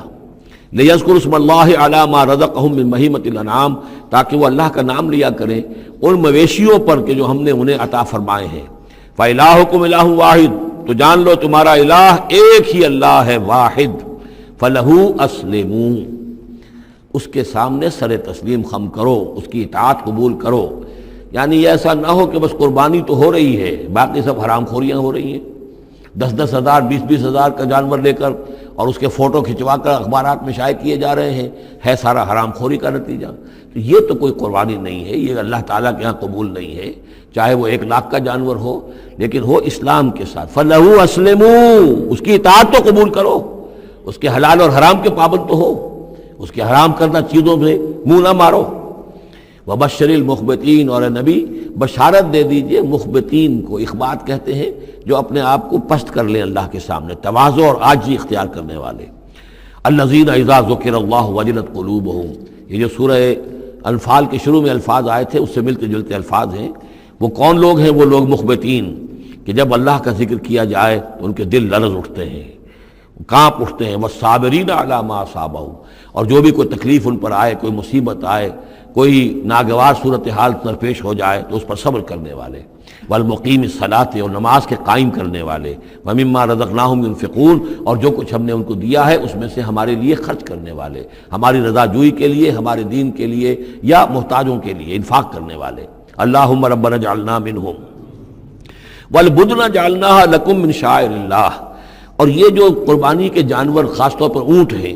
ان کو ہم نے تمہارے لیے ان کو بھی شاعر بنا دیا، یہ بھی اللہ کے شاعر میں سے ہیں، اس لیے کہ یہ اونٹ جو ہے ابھی اللہ کے نام پر قربان کیے جا رہے ہیں۔ لکم فیہا خیر، تمہارے لیے ان میں خیر ہے، بھلائی ہے۔ ظاہر بات ہے کہ ان کا بھی گوشت تم کھا سکو گے اور غریبوں کو کھلا سکو گے، لیکن یہ کہ ہیں وہ شاعر اللہ، اس لیے کہ وہ نامزد ہو چکے ہیں بیت اللہ کے لیے، اللہ کے لیے، کہ یہ قربانی کے جانور ہیں کہ جن کو قربان کیا جانا ہے بیت اللہ کے قریب۔ فاذکروا اسم اللہ علیہا صواف، تو اس پر ان پر نام لیا کرو اللہ کا، ان کو کھڑا کر کے سیدھا، صواف صفے باندھ کر، قطار باندھ کر۔ یہ جو نقشہ ہے یہ خاص طور پر جو حجۃ الوداع میں حضور نے جو قربانی دی ہے تو 63 آپ نے اونٹ اپنے ہاتھ سے نہر فرمائے، کل 100، یہ 63 آپ نے اپنے ہاتھ سے نہر فرمائے۔ اور یہ آتا ہے روایات کے اندر، اب یہ چونکہ معاملہ حضور کا ہے اور اس میں ہمیں کسی شک و شبے کی گنجائش نہیں ہے کہ اب کھڑے ہوئے ہیں قطار میں، اور ایک اب نہر کرنے کا طریقہ بھی ہوتا ہے، برچھا مارا جاتا ہے اونٹ کی یہاں گردن میں، اس کو گرا کر ذبح کرنا آسان کام نہیں ہے، کھڑے ہوئے اونٹ کو برچھا لگایا جاتا ہے، یہاں اس کی جو بڑی وینز ہے خون کا فوارہ چھوٹتا ہے، جب خون بہت زیادہ بہہ جاتا ہے پھر وہ گرتا ہے ایک طرف، ایک پہلو کے اوپر، تو پھر اس کا معاملہ جو ذبح کرنے کا ہوتا ہے۔ تو حضور جیسے برچھا مارتے تھے اور اس کے بعد پھر اگلا اونٹ اپنی گردن خود آگے کرتا تھا۔ نہ شود نصیب دشمن کے شود ہلاک تیغت، سر دوستاں سلامت کی تو خنجر آزمائی، گویا کہ ان کے لیے خود ایک اعزاز اللہ نے شعور دیا ہے۔ وہ تو جو ایک سوکھی ہوئی لکڑی تھی جس کا سہارا لے کر حضور صلی اللہ علیہ وسلم وہ آپ خطبہ دیا کرتے تھے جمعے کا، پھر جب ممبر بنا دیا گیا اب وہ اس لکڑی جو ہے اس کا آپ سہارا نہیں لے رہے۔ تو پہلا دن جب تھا کہ آپ نے اس کا سہارا نہیں لیا اور آپ ممبر پر کھڑے ہو کر آپ نے جب خطبہ دیا ہے تو اس سوکھی لکڑی میں سے ایسی آواز آ رہی تھی جیسے کوئی بچہ بلک بلک کر رو رہا ہو کہ میری یہ سعادت آج ختم ہو گئی ہے، مجھے جو سعادت نصیب تھی کہ محمد الرسول اللہ صلی اللہ علیہ وسلم میرا سہارا لیا کرتے تھے، مجھ پر ٹیک لگایا کرتے تھے، یہ مجھ سے جاتی رہی فضیلت، بلک بلک کر رو رہا ہے۔ حنانہ اس کو کہتے ہیں، ستون حنانہ، اب بھی مسجد نبی میں ایک ستون ہے حنانہ، حنین کہتے ہی اس کو ہے کہ جس میں رقت ہو، بچہ رو رہا ہو، بلک رہا ہو تو یہ حنین ہے، تو حنانہ ہے وہ۔ اور اس کے لیے یہ نوٹ کر لیجیے، کہا ہے مولانا روم نے، فلسفی کو منکر حنانہ است، از حواس انبیاء بیگانہ است۔ پہلے فلسفی ہوتے تھے، آج سائنسدان جو انکار کرے گا کیسے ہو سکتا ہے سوکھی لکڑی میں سے بچوں کے سے رونے کی آواز آئے، کیسے مان لیں گے ہم؟ سر سید کیسے مانیں گے اس کو؟ نہیں مانیں گے کبھی بھی۔ تو فلسفی یا سائنسدان کو منکر حنانہ است، کہ وہ حنانہ کا انکار کرتا ہے، از حواس انبیاء بیگانہ است، اس لیے کہ انبیاء کے معاملات کو وہ جانتا نہیں ہے، وہ عام لوگوں پر قیاس کر رہا ہے۔ فاذکروا اسم اللہ علیہا صواف، تو لو اللہ کا نام ان پر، ان کو نہر کرنے کے لیے انہیں صفوں میں کھڑا کر کے، فَإِذَا وَجَبَتْ جُنُوبُهَا، جب ان کے پہلو زمین پر ٹک جائیں، جب خون اتنا بہہ جاتا ہے، کمزور ہو جاتا ہے اونٹ، تو پھر وہ ایک طرف کو اپنی کروٹ کے بل زمین کے اوپر پڑ جاتا ہے۔ فَكُلُوا مِنْهَا، تو اب کھاؤ اس میں سے اس کے گوشت کو، وَأَطْعِمُوا الْقَانِعَ وَالْمُعْتَرَ، اور کھلاؤ اس کو بھی جو قناعت کے ساتھ بیٹھا ہوا ہے، مانگتا نہیں پھر رہا ہے، سائل نہیں ہے، اس کے پاس کچھ نہیں ہے لیکن وہ مانگتا نہیں پھرتا، قانع، اور معتر جو بے قرار ہو گیا ہے، آتا ہے سوال کر رہا ہے، مانگ رہا ہے، گوشت مانگ رہا ہے، اس کو بھی دو، اس کو بھی دو۔ كَذَلِكَ سَخَّرْنَاهَا لَكُمْ لَعَلَّكُمْ تَشْكُرُونَ، اسی طرح تو ہم نے اتنے بڑے جانور کو تمہارے لیے مسخر کر دیا ہے، اونٹ جیسے جانور کو، اور وہ کھڑا ہوتا ہے تم برچھا مارتے اس کو، سخرناها لکم لعلکم تشکرون، تاکہ تم اللہ کا شکر ادا کرو۔ لن ینال اللہ لحومها ولا دماؤها، اب یہ ہے اصل شے، اللہ تک نہ ان کے گوشت پہنچتے ہیں نہ خون پہنچتا ہے، ولکن ینالہ التقوی منکم، ہاں اگر پہنچتا ہے اس تک تو تقوی اگر ہے تمہارے اندر تو اللہ تک پہنچ جائے گا۔ یعنی یہ کہ ایک یہ رسومات ہے، ظاہری شکل ہے، ظاہری شکل اصل دین نہیں ہے، اگرچہ اس کے بغیر بھی تو حقیقت جو ہے وہ کسی نہ کسی حیول ہی میں ظاہر ہوگی، کوئی نہ کوئی اسے پیکر چاہیے۔ تو ان عبادات کا پیکر بھی اہم ہے، لیکن صرف پیکر کو نہ سمجھیں، ظاہر کو نہ سمجھیں، اصل شے اس کی روح ہے، روح تقوی۔ وہ جو علامہ اقبال نے کہا ہے کہ رہ گئی رسم اذاں، روح بلالی نہ رہی، فلسفہ رہ گیا، تلقین غزالی نہ رہی، اور نماز و روزہ و قربانی و حج یہ سب باقی ہیں، تو باقی نہیں ہے۔ وہ ہمارا وہ تقوی، ہمارا اللہ کے ساتھ خلوص و اخلاص، قربانی جب انسان دے رہا ہو تو واقعتاً اس کے اپنے اندر اگر تقوی بھی ہے، اس نے حلال ذریعے سے کمائے ہوئے مال میں سے اس نے اتنی محنت کی ہے کہ اس میں سے اثار کر رہا ہے، اللہ کے نام پر ایک جانور کو ذبح کر رہا ہے، پھر خود اپنی زندگی میں وہ اللہ کے قوانین کا پابند ہے، اسی کے مطابق زندگی گزار رہا ہے، اور وہ اپنی توانائیاں، قوتیں، صلاحیتیں اللہ کی راہ میں لگا رہا ہے، اس کی قربانی ہے۔ باقی اگر یہ نہیں ہے تو ٹھیک ہے، چلیے کم سے کم غریبوں کو گوشت مل جائے گا، کچھ نہ کچھ فائدہ تو ہو ہی جائے گا، لیکن یہ کہ وہ اصل قربانی نہیں ہے، اللہ تک کچھ نہیں پہنچے گا تمہارا۔ لن ینال اللہ لحومها ولا دماؤها، دیکھو ان قربانیوں کے نہ گوشت اللہ تک پہنچتے ہیں نہ ان کے خون، ولکن ینالہ التقوی منکم، ہاں تقوی اگر ہے وہ اللہ تک پہنچ جاتا ہے۔ کذالک سخرھا لکم لتکبروا اللہ علی ما ھداکم، اسی طرح اللہ تعالیٰ نے اسے تمہارے لیے مسخر کر دیا ہے، لتکبروا اللہ علی ما ھداکم، تاکہ تم اللہ کی تکبیر کیا کرو اس ہدایت پر جو اس نے تمہیں دی ہے۔ دیکھیے دو عیدیں ہیں ہماری، عید الفطر جو رمضان کے بعد آتی ہے، ایک عید الاضحیٰ ہے جو حج کے ساتھ منسلک ہے، وہاں بھی ہم نے رمضان مبارک کے بارے میں جو بات آئی ہیں سورہ بقرہ کے 23ویں رکوع میں، وہاں بھی لتکبروا اللہ علی ما ھداکم ولعلکم تشکرون۔ شہر رمضان الذی انزل فیہ القرآن ھدی للناس وبینات من الھدی والفرقان فمن شہد منکم الشہر فلیصمہ فمن کان مریضا او علی سفر فعدۃ من ایام اخر یرید اللہ بکم الیسر ولا یرید بکم العسر ولتکملوا العدۃ ولتکبروا اللہ علی ما ھداکم ولعلکم تشکرون۔ وہی الفاظ یہاں ہیں، لتکبروا اللہ علی ما ھداکم، تاکہ تم تکبیر کرو، اللہ کی تکبیر کرو۔ اسی لیے عیدیان کے لیے جاتے آتے ہوئے تکبیر، اور اس کو بھی بڑا بلند آواز سے، جاتے آتے راستہ بدلنا، پھر نماز جو دوگانہ ہے عید کی اس میں اضافی تکبیرات ہیں، لتکبروا اللہ علی ما ھداکم ولعلکم تشکرون پر تو وہ آیت ختم ہوئی ہے، وبشر المحسنین، اور اے نبی ان لوگوں کو آپ بشارت دے دیجئے جو اسلام اور ایمان اور تقوی کی منزلیں طے کرتے ہوئے درجہ احسان تک پہنچنے کی کوشش کرتے ہیں اور پہنچ جاتے ہیں۔ ان اللہ یدافع عن الذین آمنوا ان اللہ لا يحب كل خوان کفور اذن للذین یقاتلون بانہم ظلموا وان اللہ علی نصرہم لقدیر الذین اخرجوا من دیارہم بغیر حق الا ان یقولوا ربنا اللہ ولولا دفع اللہ الناس بعضهم ببعض لهدمت صوامع وبيع وصلوات ومساجد يذكر فيها اسم الله كثيرا ولينصرن الله من ينصره ان الله لقوي عزيز الذين إن مكناهم في الأرض أقاموا الصلاة وآتوا الزكاة وأمروا بالمعروف ونهوا عن المنكر وَلِلَّهِ عَاقِبَةُ الْأُمُورِ صدق اللہ العظیم۔ رب اشرح لي صدری ويسر لي أمری واحلل عقدۃ من لسانی یفقہوا قولی۔ اللهم ربنا الہمنا رشدنا واعذنا من شرور انفسنا اللهم ارنا الحق حقا وارزقنا اتباعه وارنا الباطل باطلا وارزقنا اجتنابه اللهم وفقنا لما تحب وترضى اللهم ربنا آنس وحشتنا في قبورنا وارحمنا بالقرآن العظيم اللهم اجعله لنا إماما ونورا وهدى ورحمة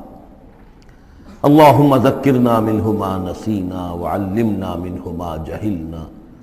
وارزقنا تلاوته آناء الليل وآناء النهار واجعله لنا حجة يا رب العالمين آمين۔ یہ بات میں عرض کر چکا ہوں کہ سورہ حج کے بعض مضامین بہت مشابہ ہیں سورہ بقرہ سے۔ اس سورہ مبارکہ کے بارے میں بعض حضرات کی رائے یہ ہے کہ یہ مدنی ہے، لیکن صحیح بات یہی ہے کہ یہ مکی صورت ہے۔ البتہ اس میں کچھ آیات ایسی ہیں کہ جو مدنی بھی ان کو قرار دیا جا سکتا ہے، اور ایک روایت جو حضرت عبداللہ ابن عباس رضی اللہ تعالی عنہما کی مجھے مل گئی ہے وہ یہ ہے کہ وہ اثناء سفر ہجرت میں نازل ہوئی،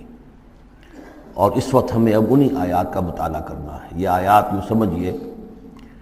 کہ نبی اکرم صلی اللہ علیہ وسلم کی وہ جد و جہد اور آپ کی دعوت اور تحریک جو ہے اس میں ایک بڑے ٹرننگ پوائنٹ کو ریپرزینٹ کر رہی ہیں۔ یہ ایک بڑا فیصلہ کن موڑ ہے آپ کی جد و جہد میں۔ یہ مشابہت ذہن میں رکھیے کہ سورہ بقرہ میں بھی جہاں 23ویں رکوع میں تقریباً وسط ہے سورہ بقرہ کا، جس طرح یہ وسط ہے سورہ حج کا، وہاں بھی 23ویں رکوع میں رمضان مبارک اور روزے کی حکمتیں اور اس کے احکام کا بیان ہوا۔ 24ویں رکوع سے قتال فی سبیل اللہ اور اس کے ساتھ ہی حج کے دو جو رکوع ہیں مناسک حج پر مشتمل ہے۔ یہاں پر بھی آپ دیکھیے کہ مناسک حج پر 2 رکوع مشتمل تھے، اور اس کے فوراً بعد قتال کی بات ہو رہی ہے۔ بڑا گہرا ربط ہے ان دونوں کے اندر، اس لیے کہ قتال فی سبیل اللہ کا جو سب سے پہلا ہدف تھا وہ یہی تھا کہ توحید کا مرکز کعبۃ اللہ، جو اصل میں خدا واحد کی عبادت کے لیے بنایا گیا تھا، اس وقت وہ مشرکین کے تسلط میں ہے، اور انہوں نے اسے شرک کا اڈا بنایا ہوا ہے۔ تو گویا کہ اب پہلا جو فرض منصبی ہے امت مسلمہ کا وہ یہ ہے کہ اس مرکز توحید کو مشرکین کے تسلط سے واگزار کرا کے اسے واقعتاً توحید ہی کا مرکز بنا دیا جائے۔ اس اعتبار سے ظاہر بات ہے کہ جنگ ناگزیر ہے۔ یہ صرف وعظ سے ہونے والا کام تو نہیں تھا، اس کے لیے تو ظاہر بات ہے کہ طاقت کا استعمال ناگزیر تھا۔ اسی لیے مناسک حج کے ذکر کی فوراً بعد اب یہ تذکرہ ہو رہا ہے۔ یہ آیات میرے خیال میں اثناء سفر ہجرت میں نازل ہوئی ہیں۔ فرمایا ان اللہ یدافع عن الذین آمنوا، اللہ تعالیٰ مدافعت کرے گا اہل ایمان کی طرف سے۔ یعنی اب جو نیا دور شروع ہو رہا ہے جس میں کہ آرمڈ کانفلکٹ ہوگا، مسلح تصادم ہوگا، تو مسلمان اور اہل ایمان اپنے آپ کو اکیلا نہ سمجھے، بلکہ ان کی پشت پر اللہ ہے۔ ان کی طرف سے دفاع کرنے کے لیے اللہ تعالیٰ جو ہے وہ ان کی نصرت فرمائے گا۔ ان اللہ یدافع عن الذین آمنوا ان اللہ لا یحب کل خوان کفور، اللہ تعالیٰ کو بالکل پسند نہیں ہے یہ لوگ جو بہت خیانت کرنے والے ہیں اور ناشکرے ہیں۔ یہ کون ہیں؟ یہ قریش مکہ، کہ جنہوں نے ایک طرف خیانت کی انتہا کر دی کہ توحید کے مرکز کو شرک کا اڈا بنا دیا۔ یہ امانت تھی ان کے پاس حضرت اسماعیل اور حضرت ابراہیم علیہ السلام کی، اور یہ تو اس لیے تعبیر کیا گیا تھا ربنا لیقیموا الصلاۃ، اور حضرت ابراہیم نے دعا کی تھی وجنبنی وبنی ان نعبد الاصنام، لیکن ان لوگوں نے خیانت کی ہے، ان کی وراثت کے اندر صحیح طرز عمل اختیار نہیں کیا بلکہ خیانت کی روش اختیار کی، اور کفور ہیں، بہت ناشکرے ہیں، اس لیے کہ اس گھر کی وجہ سے انہیں یہ حیثیت حاصل ہے کہ یہ مرکزی شہر بنا ہوا ہے پورے جزیرہ نما عرب کا۔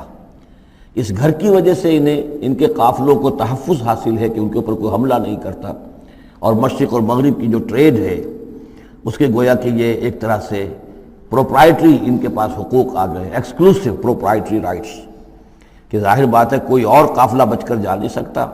قبائلی ریڈ سے اور حملے سے اور لوٹ مار سے، اور قریش کے قافلے کے اوپر کوئی حملہ کر نہیں سکتا، اسے کوئی چھو نہیں سکتا۔ تو اس گھر کی وجہ سے لإلاف قریش ایلافہم رحلۃ الشتاء والصیف فَلْيَعْبُدُوا رَبَّ هَذَا الْبَيْتِ، یہ جو ان کے قافلے سردیوں میں جاتے ہیں یمن کی طرف اور گرمیوں میں جاتے ہیں شام کی طرف، تو ان کو سمجھنا چاہیے کہ یہ ساری جو ان کی چلت پھرت ہے یہ تو اس گھر کے طفیل ہے، اس کی وجہ سے انہیں یہ پروٹیکشن حاصل ہے اور انہوں نے ناشکری کی ہے۔ تو اذن للذین یقاتلون بانہم ظلموا، اب اجازت دی جا رہی ہے ان لوگوں کو جن پر کہ جنگ ٹھوس دی گئی ہے، یعنی جو صورتحال پیدا کر دی گئی ہے کہ انہیں گھروں سے نکال دیا گیا، ہجرت پر مجبور کر دیا گیا، انہیں ستایا گیا، سال ہا سال سے ان پر پرسیکیوشن ہو رہی ہے، ٹارچر کیا جا رہا ہے۔ ابھی تک تو اللہ تعالیٰ نے ان کو ہاتھ روکے رکھنے کا حکم دیا ہوا تھا، کفوا ایدیکم، چاہے وہ براہ راست وحی جلی کی شکل میں قرآن میں آیت نہیں آئی تھی، لیکن حضور کے ذریعے سے اللہ تعالیٰ کا یہ حکم لوگوں تک پہنچ چکا تھا، لیکن اب ان کے ہاتھ کھولے جا رہے ہیں۔ اذن للذین یقاتلون بانہم ظلموا، اب جو ان پر ظلم کیا گیا ہے اس کے سبب سے ان کو اجازت دی جا رہی ہے کہ اب وہ اینٹ کا جواب پتھر سے دے سکتے ہیں۔ وَإِنَّ اللَّهَ عَلَىٰ نَصْرِهِمْ لَقَدِيرٌ، اور دوبارہ پھر تاکید کے ساتھ کہہ دیا کہ ان کو اپنے آپ کو اکیلے نہ سمجھے، یقیناً اللہ تعالیٰ ان کی نصرت پر قادر ہے، ان کی مدد فرمائے گا۔ الذین اخرجوا من دیارہم، وہ لوگ کہ جو اپنے گھروں سے نکال دیے گئے، یہ سب کون تھے؟ مہاجرین جو تھے، یہ مکے سے جو نکلنے پر مجبور کر دیے گئے، اہل و عیال کو چھوڑ کر نکلنے پر مجبور ہوئے۔ الذین اخرجوا من دیارہم بغیر حق، جو نکال دیے گئے اپنے گھروں سے، اپنے علاقوں سے نا حق، الا ان یقولوا ربنا اللہ، صرف اس جرم کی پاداش میں کہ انہوں نے کہا ہمارا رب اللہ ہے، ہم صرف ایک اللہ کو مانتے ہیں اور دوسرے آلہہ کو، دوسرے معبودوں کو، دوسرے دیویاں اور دیوتاؤں جو تمہارے من گھڑت ہے، ہم ان کو تسلیم کرنے کو تیار نہیں۔ وَلَوْلَا دَفْعُ اللَّهِ النَّاسَ بَعْضَهُمْ بِبَعْضٍ، اور اگر اللہ تعالیٰ بعض لوگوں کو بعض کے ذریعے سے دور نہ کرتا رہتا، یعنی زمین میں یہ مضمون آ چکا ہے، سورہ بقرہ کی آیت نمبر 251 میں بھی یہی مضمون آیا تھا، جب طالوت اور جالوت کی جنگ ہوئی تھی، اس کے بعد یہ بات آئی تھی کہ اللہ تعالیٰ وقتاً فوقتاً زمین کی صفائی کرتا رہتا ہے، کہ جو بڑے فاسد قسم کے لوگ ہوتے ہیں اور مفسد قسم کے لوگ ہوتے ہیں، فاسد کلچر ہوتا ہے، فاسد ثقافت ہو جاتی ہے، تو پھر کوئی نہ کوئی ایسی شکل ہوتی ہے کہ اللہ تعالیٰ ان کو ختم کر کے، ان کا استیصال کر کے، ان لوگوں کو کچھ لوگوں کے ذریعے سے دنیا سے نیست و نابود کر دیتا ہے۔ اگر ایسا نہ ہوتا رہتا، وہاں یہ الفاظ آئے تھے اگر ایسا نہ ہوتا رہتا تو لفسدت الارض، زمین میں تو فساد ہی فساد ہوتا۔ پھر یہاں فرمایا وَلَوْلَا دَفْعُ اللَّهِ النَّاسَ بَعْضَهُمْ بِبَعْضٍ لَهُدِّمَتْ صَوَامِعُ وَبِيَعٌ وَصَلَوَاتٌ وَمَسَاجِدُ يُذْكَرُ فِيهَا اسْمُ اللَّهِ كَثِيرًا، تو ڈھا دیے جاتے سارے خانقاہیں اور تکیے اور سارے گرجے اور کنیسے اور ساری سینیگوگز، صلوتا یہ عربی زبان کا لفظ ہے، صلاۃ ہی سے ہے، یہ عربی اور جیسا کہ میں نے عرض کیا ہے بارہا، عبرانی اور عربی زبان جو ہے یہ عبرانی زبان کا لفظ ہے صلوتا، اور عربی اور عبرانی جو ہیں یا تو سگی بہنیں ہیں، کسی ایک ہی زبان کی یہ دونوں نکلی ہوئی شاخیں ہیں، اور یا یہ کہ عبرانی ماں ہے اور عربی اس کی بیٹی ہے، یہ ان کے درمیان رشتہ ہے۔ صلاۃ کا لفظ جو عربی میں آیا ہے اور قرآن مجید میں صلوتا یہ وہاں پر بھی موجود تھا۔ ہمارے ہاں سلام ہے، ان کا شلام ہے، تو فرق اتنا ہی ہے، وہ شین کے ساتھ اور وہ بڑا اس کو گول کر کے شلام کہتے ہیں، باقی ہمارے یہاں سلام ہے، فرق کوئی خاص نہیں ہے۔ ان کا جو یوم کپور ہے وہ یوم کفارہ ہے، یوم جو کہ یوم کی طرح ہے، کپور پے اور فے، جیسا کہ میں نے آپ کو بتایا تھا ذوالکفل میں پے فے کی جگہ ہو جاتی ہے، تو یوم کپور ہے ان کے ہاں، یوم کفارہ۔ تو یہ تقریباً تمام جو اصطلاحات ہیں وہ بہت ایک دوسرے کے قریب ہیں۔ تو اگر ایسا نہ ہوتا کہ اللہ تعالیٰ کچھ لوگوں کو کچھ لوگوں کے ذریعے سے اس دنیا سے نیست و نابود کرتا رہتا،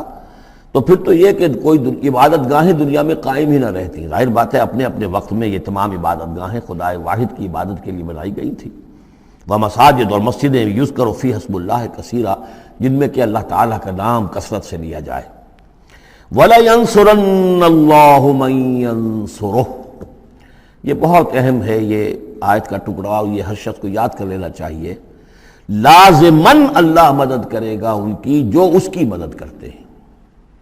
اس میں زیادہ زور ہے وَلَيَنصُرَنَّ اللَّهُ، عربی زبان میں اس سے زیادہ تاکید کا اسلوب نہیں ہے۔ فعل مضارع سے پہلے لام زبر کے ساتھ، لام مفتوح، اور آخر میں نون مشدد تشدید کے ساتھ، افعلو یہ میں کروں گا، لافعلن میں لازماً کروں گا، یہ جو انداز ہے اس میں کوئی شک نہیں۔ وَلَيَنصُرَنَّ اللَّهُ مَن يَنصُرُهُ، لیکن دوسری بات یہ آئی کہ ظاہر بات ہے کہ یک طرفہ معاملہ نہیں ہے، تم اللہ کی مدد کرو گے تو اللہ تمہاری مدد کرے گا۔ تم اللہ کے باغیوں کے ساتھ دوستیوں کی پیلیں بڑھاؤ، اللہ کے دشمنوں کے ساتھ تمہاری جو ہے وفاداریاں ہوں اور تم چاہو کہ اللہ تمہاری مدد کرے، یہ تو انہونی بات ہے۔ جیسے سورہ بقرہ میں ہم نے دیکھا تھا فاذکرونی اذکرکم، تم مجھے یاد رکھو میں تمہیں یاد رکھوں گا۔ اسی طرح وَلَيَنصُرَنَّ اللَّهُ مَن يَنصُرُهُ، لازماً اللہ مدد کرے گا ان کی۔ اسی سورہ مبارکہ میں ہم دیکھ چکے ہیں کہ اس کا یقین ہونا چاہیے بندہ مومن کو، اور یہ یقین اس کا بہت بڑا سہارا بنتا ہے، اس کے صبر کا اور ثبات کا اور استقامت کا۔ ورنہ یہ کہ اگر اس یقین، اس اللہ کی مدد کی امید کی رسی کو وہ کاٹ دے تو پھر اس کے لیے کوئی سہارا نہیں رہے گا۔ ان اللہ لقوی عزیز، اور پھر یہ کہ اللہ جو مدد کا وعدہ کر رہا ہے تو اللہ کوئی کمزور تو نہیں ہے، قوی ہے، زبردست ہے، توانا ہے، عزیز ہے، زبردست ہے۔ الذین ان مکناہم فی الارض، وہ لوگ کہ جنہیں اگر ہم زمین میں تمکن عطا کر دیں، یہ وہی لفظ ہے کذالک مکننا لیوسف، سورہ یوسف میں 2 مرتبہ ہم پڑھ چکے ہیں۔ الذین ان مکناہم فی الارض، وہ لوگ کہ جنہیں اگر ہم زمین میں تمکن، قدرت، طاقت، غلبہ، حکومت، استیلاء عطا کر دیں تو وہ کیا کریں گے؟ اقاموا الصلاۃ، پہلا کام ہے نماز قائم کریں گے۔ یہی کام حضور نے کیا، جاتے ہی سب سے پہلے جمعہ قائم کیا اور پھر یہ کہ مسجد نبوی کی تعمیر کی، پہلا کام۔ وآتوا الزکوٰۃ، زکوٰۃ ادا کریں گے، آتوا الزکوٰۃ، اور دیں زکوٰۃ، اقاموا الصلاۃ وآتوا الزکوٰۃ، اور دیں گے وہ زکوٰۃ، اور یہ کہ زکوٰۃ کا نظام قائم کیا جائے تاکہ جو بھی معاشرے کے اندر پسماندہ طبقے کے پاس جن کے ہاں احتیاج ہے ان کا بھی کفالت کا بندوبست ہو۔ وَأَمَرُوا بِالْمَعْرُوفِ،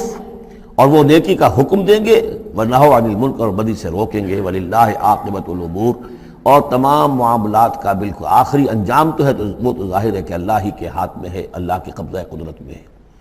اس کو ہم یہ کہہ سکتے ہیں ایک اعتبار سے کہ گویا یہ نبی اکرم صلی اللہ علیہ وسلم کا مینیفیسٹو تھا۔ مینیفیسٹو ایک تو ہمارا آج کا تصور ہے کہ انتخابات میں جو پارٹیاں حصہ لیتی ہیں وہ اپنا اپنا پروگرام دیتی ہیں، لیکن اس سے علیحدہ کر دیجئے۔ لیکن چونکہ حضور، اگر یہ روایت صحیح ہے کہ یہ آیات نازل ہوئی ہیں جبکہ حضور تشریف لے جا رہے ہیں مکے سے مدینے کی طرف ہجرت کے سفر پر، تو اللہ کے علم میں ہے کہ اب آپ کا جو وہاں داخلہ ہونے والا ہے وہ تو ہوگا ایک بے تاج بادشاہ کی حیثیت سے، جاتے ہی آپ کو وہاں اللہ تعالیٰ کی طرف سے اختیار اور اقتدار مل جائے گا۔ تو جب یہ صورت ہوگی تو کیا کریں گے یہ؟ ان کی پرائرٹیز کیا ہوں گی؟ تو جیسے کہ جماعتیں کہا کرتی ہیں کہ ہماری حکومت بنے گی تو ہم یہ کریں گے، تو گویا کہ یہ ہے وہ ہمیشہ کے لیے اہل ایمان کا جو سمجھیے کہ اللہ تعالیٰ کی طرف سے دیا ہوا ان کا مینیفیسٹو ہے۔ الذین ان مکناہم فی الارض اقاموا الصلاۃ وآتوا الزکوٰۃ وامروا بالمعروف ونہوا عن المنکر وللہ عاقبۃ الامور۔ یہ آیات خاص ہیں۔ اب دیکھیے پھر وہی جو مکی صورتوں کا مضمون ہوتا ہے بالکل انداز جو ہے وہ بدل جائے گا۔ یہ آیات ہیں اثناء سفر ہجرت کی، یا ہو سکتا ہے کہ مدینہ پہنچ کر نازل ہوئی ہوں، لیکن یہ مکی صورت میں رکھ دی گئی ہیں مناسبت کے اعتبار سے کہ جہاں حج کے یہ افعال بیان ہو رہے مناسک حج، اس کے ساتھ ہی ان کو شامل کر دیا گیا۔ اب وہی جو عام مکی مضامین ہیں مکی صورتوں کے وہ شروع ہو جائیں گے۔ وَإِن يُكَذِّبُوكَ فَقَدْ كَذَّبَتْ قَبْلَهُمْ قَوْمُ نُوحٍ وَعَادٌ وَثَمُودُ۔ اور اے نبی اگر یہ آپ کو جھٹلا رہے ہیں تو آپ سے پہلے بھی جھٹلایا ہے قوم نوح نے، قوم عاد نے، قوم سمود نے، قوم ابراہیم و قوم لوط، ابراہیم کی قوم نے اور لوط کی قوم نے، واصحاب مدین اور مدین والوں نے، وکذب موسیٰ اور موسیٰ کی بھی تکذیب کی گئی تھی، فاملیت للکافرین،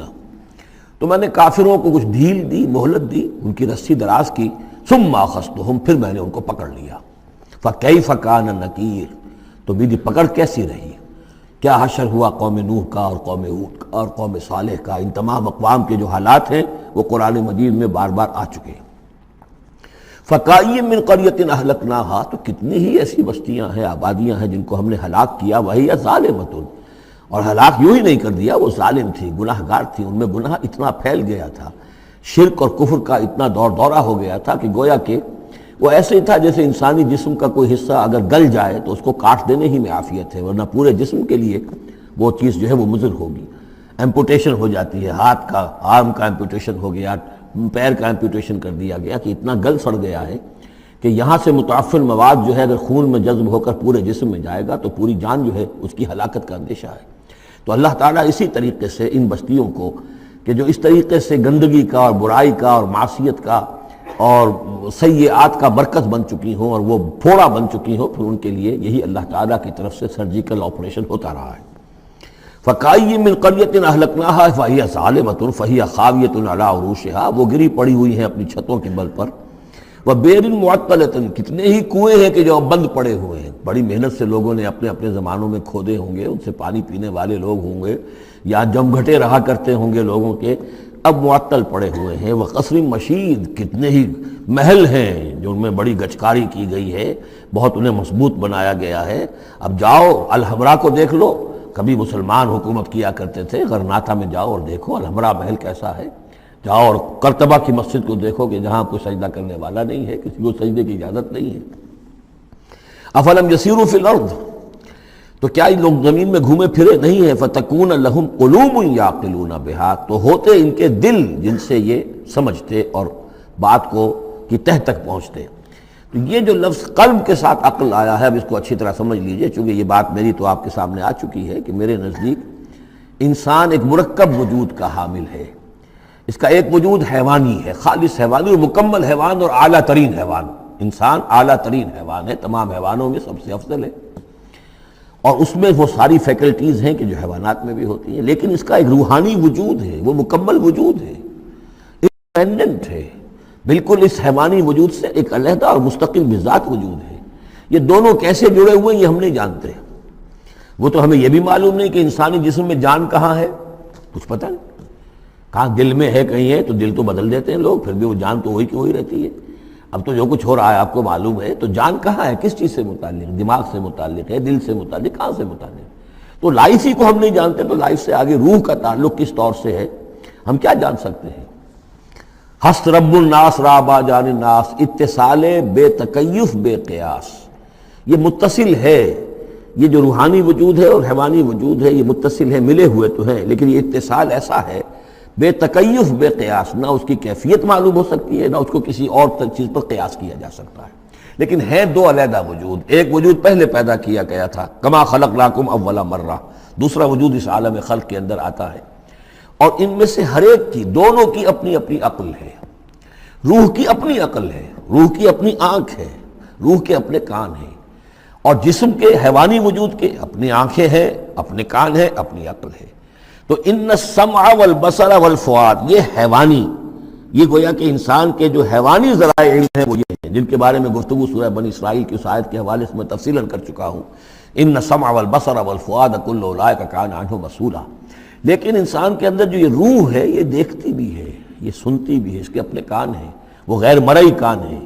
غیر مرئی آنکھیں ہیں، لیکن اس کی اپنی عقل ہے۔ اب یہاں دیکھیے یہ دونوں چیزیں واضح ہو جائیں گی۔ فَتَكُونَ لَهُمْ قُلُوبٌ يَعْقِلُونَ بِهَا، تو ہوتے ان کے دل کہ جن سے یہ بات سمجھتے، او آذان يَسْمَعُونَ بِهَا، یا ہوتے کان جن سے یہ سنتے،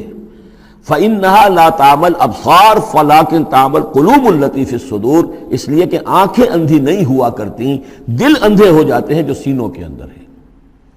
یہ کون سا اندھاپا ہے؟ ابو جہل اندھا تھا کس اعتبار سے؟ ابو لہب اندھا تھا کس اعتبار سے؟ ولید بن مغیرہ اندھا تھا کس اعتبار سے؟ ان کی آنکھیں تو اندھی نہیں تھی، ان کے دل اندھے ہو گئے تھے، ان کی روحیں اندھی ہو گئی تھی، ان کے اوپر اپنی دنیاوی اغراض، اپنی ضد، اپنی ہٹ دھرمی اور اپنے تکبر اور اپنے جو بھی ان کے اندر عصبیتیں تھیں، اس کی وجہ سے اس طریقے سے ان کے اوپر پٹیاں پڑ چکی تھی کہ وہ روح نہ دیکھتی تھی نہ سنتی تھی۔ تو یہ ہے اصل میں یہ معاملہ۔ فَإِنَّهَا لَا تَعْمَى الْأَبْصَارُ، ایک ہے آنکھیں اندھی، لیکن ہو سکتا ہے اس کا دل جو ہے وہ دوسروں سے کہیں زیادہ دیکھنے والا ہو، لیکن یہ کہ آنکھوں کا اندھا ہونا اتنا بڑی بات نہیں، اتنا دل کا اندھا ہونا۔ أَفَلَمْ يَسِيرُوا فِي الْأَرْضِ فَتَكُونَ لَهُمْ قُلُوبٌ يَعْقِلُونَ بِهَا، تو کیا یہ زمین میں گھومے پھرے نہیں، پھر ہوتی ہیں ان کے دل کہ جن سے یہ بات کو سمجھتے، او آذان يَسْمَعُونَ بِهَا، یا ہوتے کان، روح کے کان کہ جن سے یہ سنتے، دیدن دیگر آموز سنیدن دیگر آموز، اس لیے کہ ظاہر بات ہے بستیوں کو تو وہ دیکھتے تھے، کتا بھی دیکھ رہا ہے کہ کار آ رہی ہے، اسے بچنا ہے، وہ بھی اپنی جان بچاتا ہے، انسان نے بھی دیکھ لیا اور وہ بھی جان بچانے کے لیے ایک طرف ہو گیا، تو کوئی بڑا فرق نہیں۔ یہ حیوانی جو دیکھنا ہے وہ تو دیکھنا ہے، لیکن انسان کا دیکھنا کچھ اور ہے۔ فَإِنَّهَا لَا تَعْمَى الْأَبْصَارُ وَلَكِنْ تَعْمَى الْقُلُوبُ الَّتِي فِي الصُّدُورِ، اس لیے کہ آنکھیں اندھے نہیں ہوا کرتی بلکہ دل اندھے ہو جاتے ہیں جو سینوں کے اندر ہیں، اس لیے کہ روح کا مسکن قلب ہے، یہ ہم جانتے ہیں، روح کا مسکن قلب ہے، یہ ہم نہیں جانتے کہ کیسے، کس طرح۔ بہرحال دل کو آپ اگر کہیں کاٹیں گے پیٹیں گے تو کہیں وہ آپ کو اس میں روح نظر نہیں آئے گی، وہ غیر مرئی شے ہے، لیکن تعلق اس کا جو ہے وہ قلب انسانی کے ساتھ ہے۔ وَيَسْتَعْجِلُونَكَ بِالْعَذَابِ وَلَن يُخْلِفَ اللَّهُ وَعْدَهُ، اور یہ لوگ جلدی مچا رہے ہیں نبی آپ سے عذاب کی، اور اللہ تعالیٰ اپنے وعدے کی ہرگز خلاف ورزی نہیں کرے گا۔ وہ عذاب آئے گا، کس شکل میں آئے گا ابھی اللہ تعالیٰ نے اس کو چھپا کر رکھا ہوا ہے، کب آئے گا وہ بھی اللہ نے چھپایا ہوا ہے۔ وَإِنْ أَدْرِيَ قَرِيبٌ أَمْ بَعِيدٌ مَا تُوعَدُونَ، یہ ہم سورہ انبیاء میں پڑھائے ہیں کہ میں نہیں جانتا ہے نبی، آپ کہہ دیجئے قُلْ إِنْ أَدْرِيَ قَرِيبٌ أَمْ بَعِيدٌ مَا تُوعَدُونَ، کہ جس چیز کا تم سے وعدہ کیا جا رہا ہے، جس چیز کی دھمکی دی جا رہی ہے، وہ قریب آ چکی ہے یا دور ہے۔ وَإِنَّ يَوْمًا عِندَ رَبِّكَ كَأَلْفِ سَنَةٍ مِّمَّا تَعُدُّونَ، اور یقیناً ایک دن آپ کے رب کے نزدیک 1000 برس کا ہے اس حساب سے جو تم تعداد جانتے ہو۔ انسانی عام حساب سے جو 1000 برس ہے، دنیا کا ہمارا حساب سے وہ در حقیقت اللہ کا ایک دن ہے۔ یہ مضمون چونکہ قرآن مجید میں پھر سورہ سجدہ میں پھر آئے گا، 2 مرتبہ آیا، تو یہ مضمون یوں سمجھیے کہ یہ محکمات میں سے، یہ متشابہات میں سے نہیں ہے، بات بہت بالکل پختہ ہے، واضح ہے۔ یدبر الامر من السماء الى الارض ثم يعرج الیہ فی یوم کان مقدارہ 1000 سنۃ مما تعدون، تو اللہ تعالیٰ کی جو تدبیر امر ہے، وہی جو 3 کام ابتدائی جو شاہ ولی اللہ دہلوی رحمۃ اللہ علیہ کی تصنیف حجت اللہ البالغہ کے حوالے سے میں بتا چکا ہوں، ابداع، خلق اور تدبیر۔ تدبیر تیسرا کام ہے۔ اس تیسرے کام کے ضمن میں اللہ کا جو بھی ایک نقشہ بنتا ہے اس کی مشیت کا، وہ 1000 سال کا ہوتا ہے ہمارے حساب سے، اس کا ایک دن ہے، وہ اس کی ایک پلاننگ ہو جاتی ہے، اس کے احکام جو ہے وہ فرشتوں کے حوالے کر دیے جاتے ہیں، اس کی پھر ایگزیکیوشن ہوتی ہے، تو 1000 برس کی پلاننگ ہے ہمارے حساب سے، اللہ کے ہاں وہ ایک دن ہے۔ وَكَأَيٍّ مِّن قَرْيَةٍ أَمْلَيْتُ لَهَا، اور کتنی ہی بستیاں ایسی ہوئی ہیں کہ جنہیں ہم نے ڈھیل دی تھی، وَهِيَ ظَالِمَةٌ، لیکن وہ تھیں گناہ گار، ثُمَّ أَخَذْتُهَا، پھر میں نے ان کو پکڑ لیا، وَإِلَيَّ الْمَصِيرُ، اور میری ہی طرف لوٹ کر آنا ہے۔ قُلْ يَا أَيُّهَا النَّاسُ إِنَّمَا أَنَا لَكُمْ نَذِيرٌ مُّبِينٌ، کہہ دیجئے اے نبی، اے لوگو، میں ہوں ایک خبردار کرنے والا، صاف صاف تمہارے لیے ایک خبردار کرنے والا آیا ہوں، ڈرانے والا آیا ہوں، بتا دینے والا ہوں کہ یہ مراحل زندگی کے آنے والے ہیں۔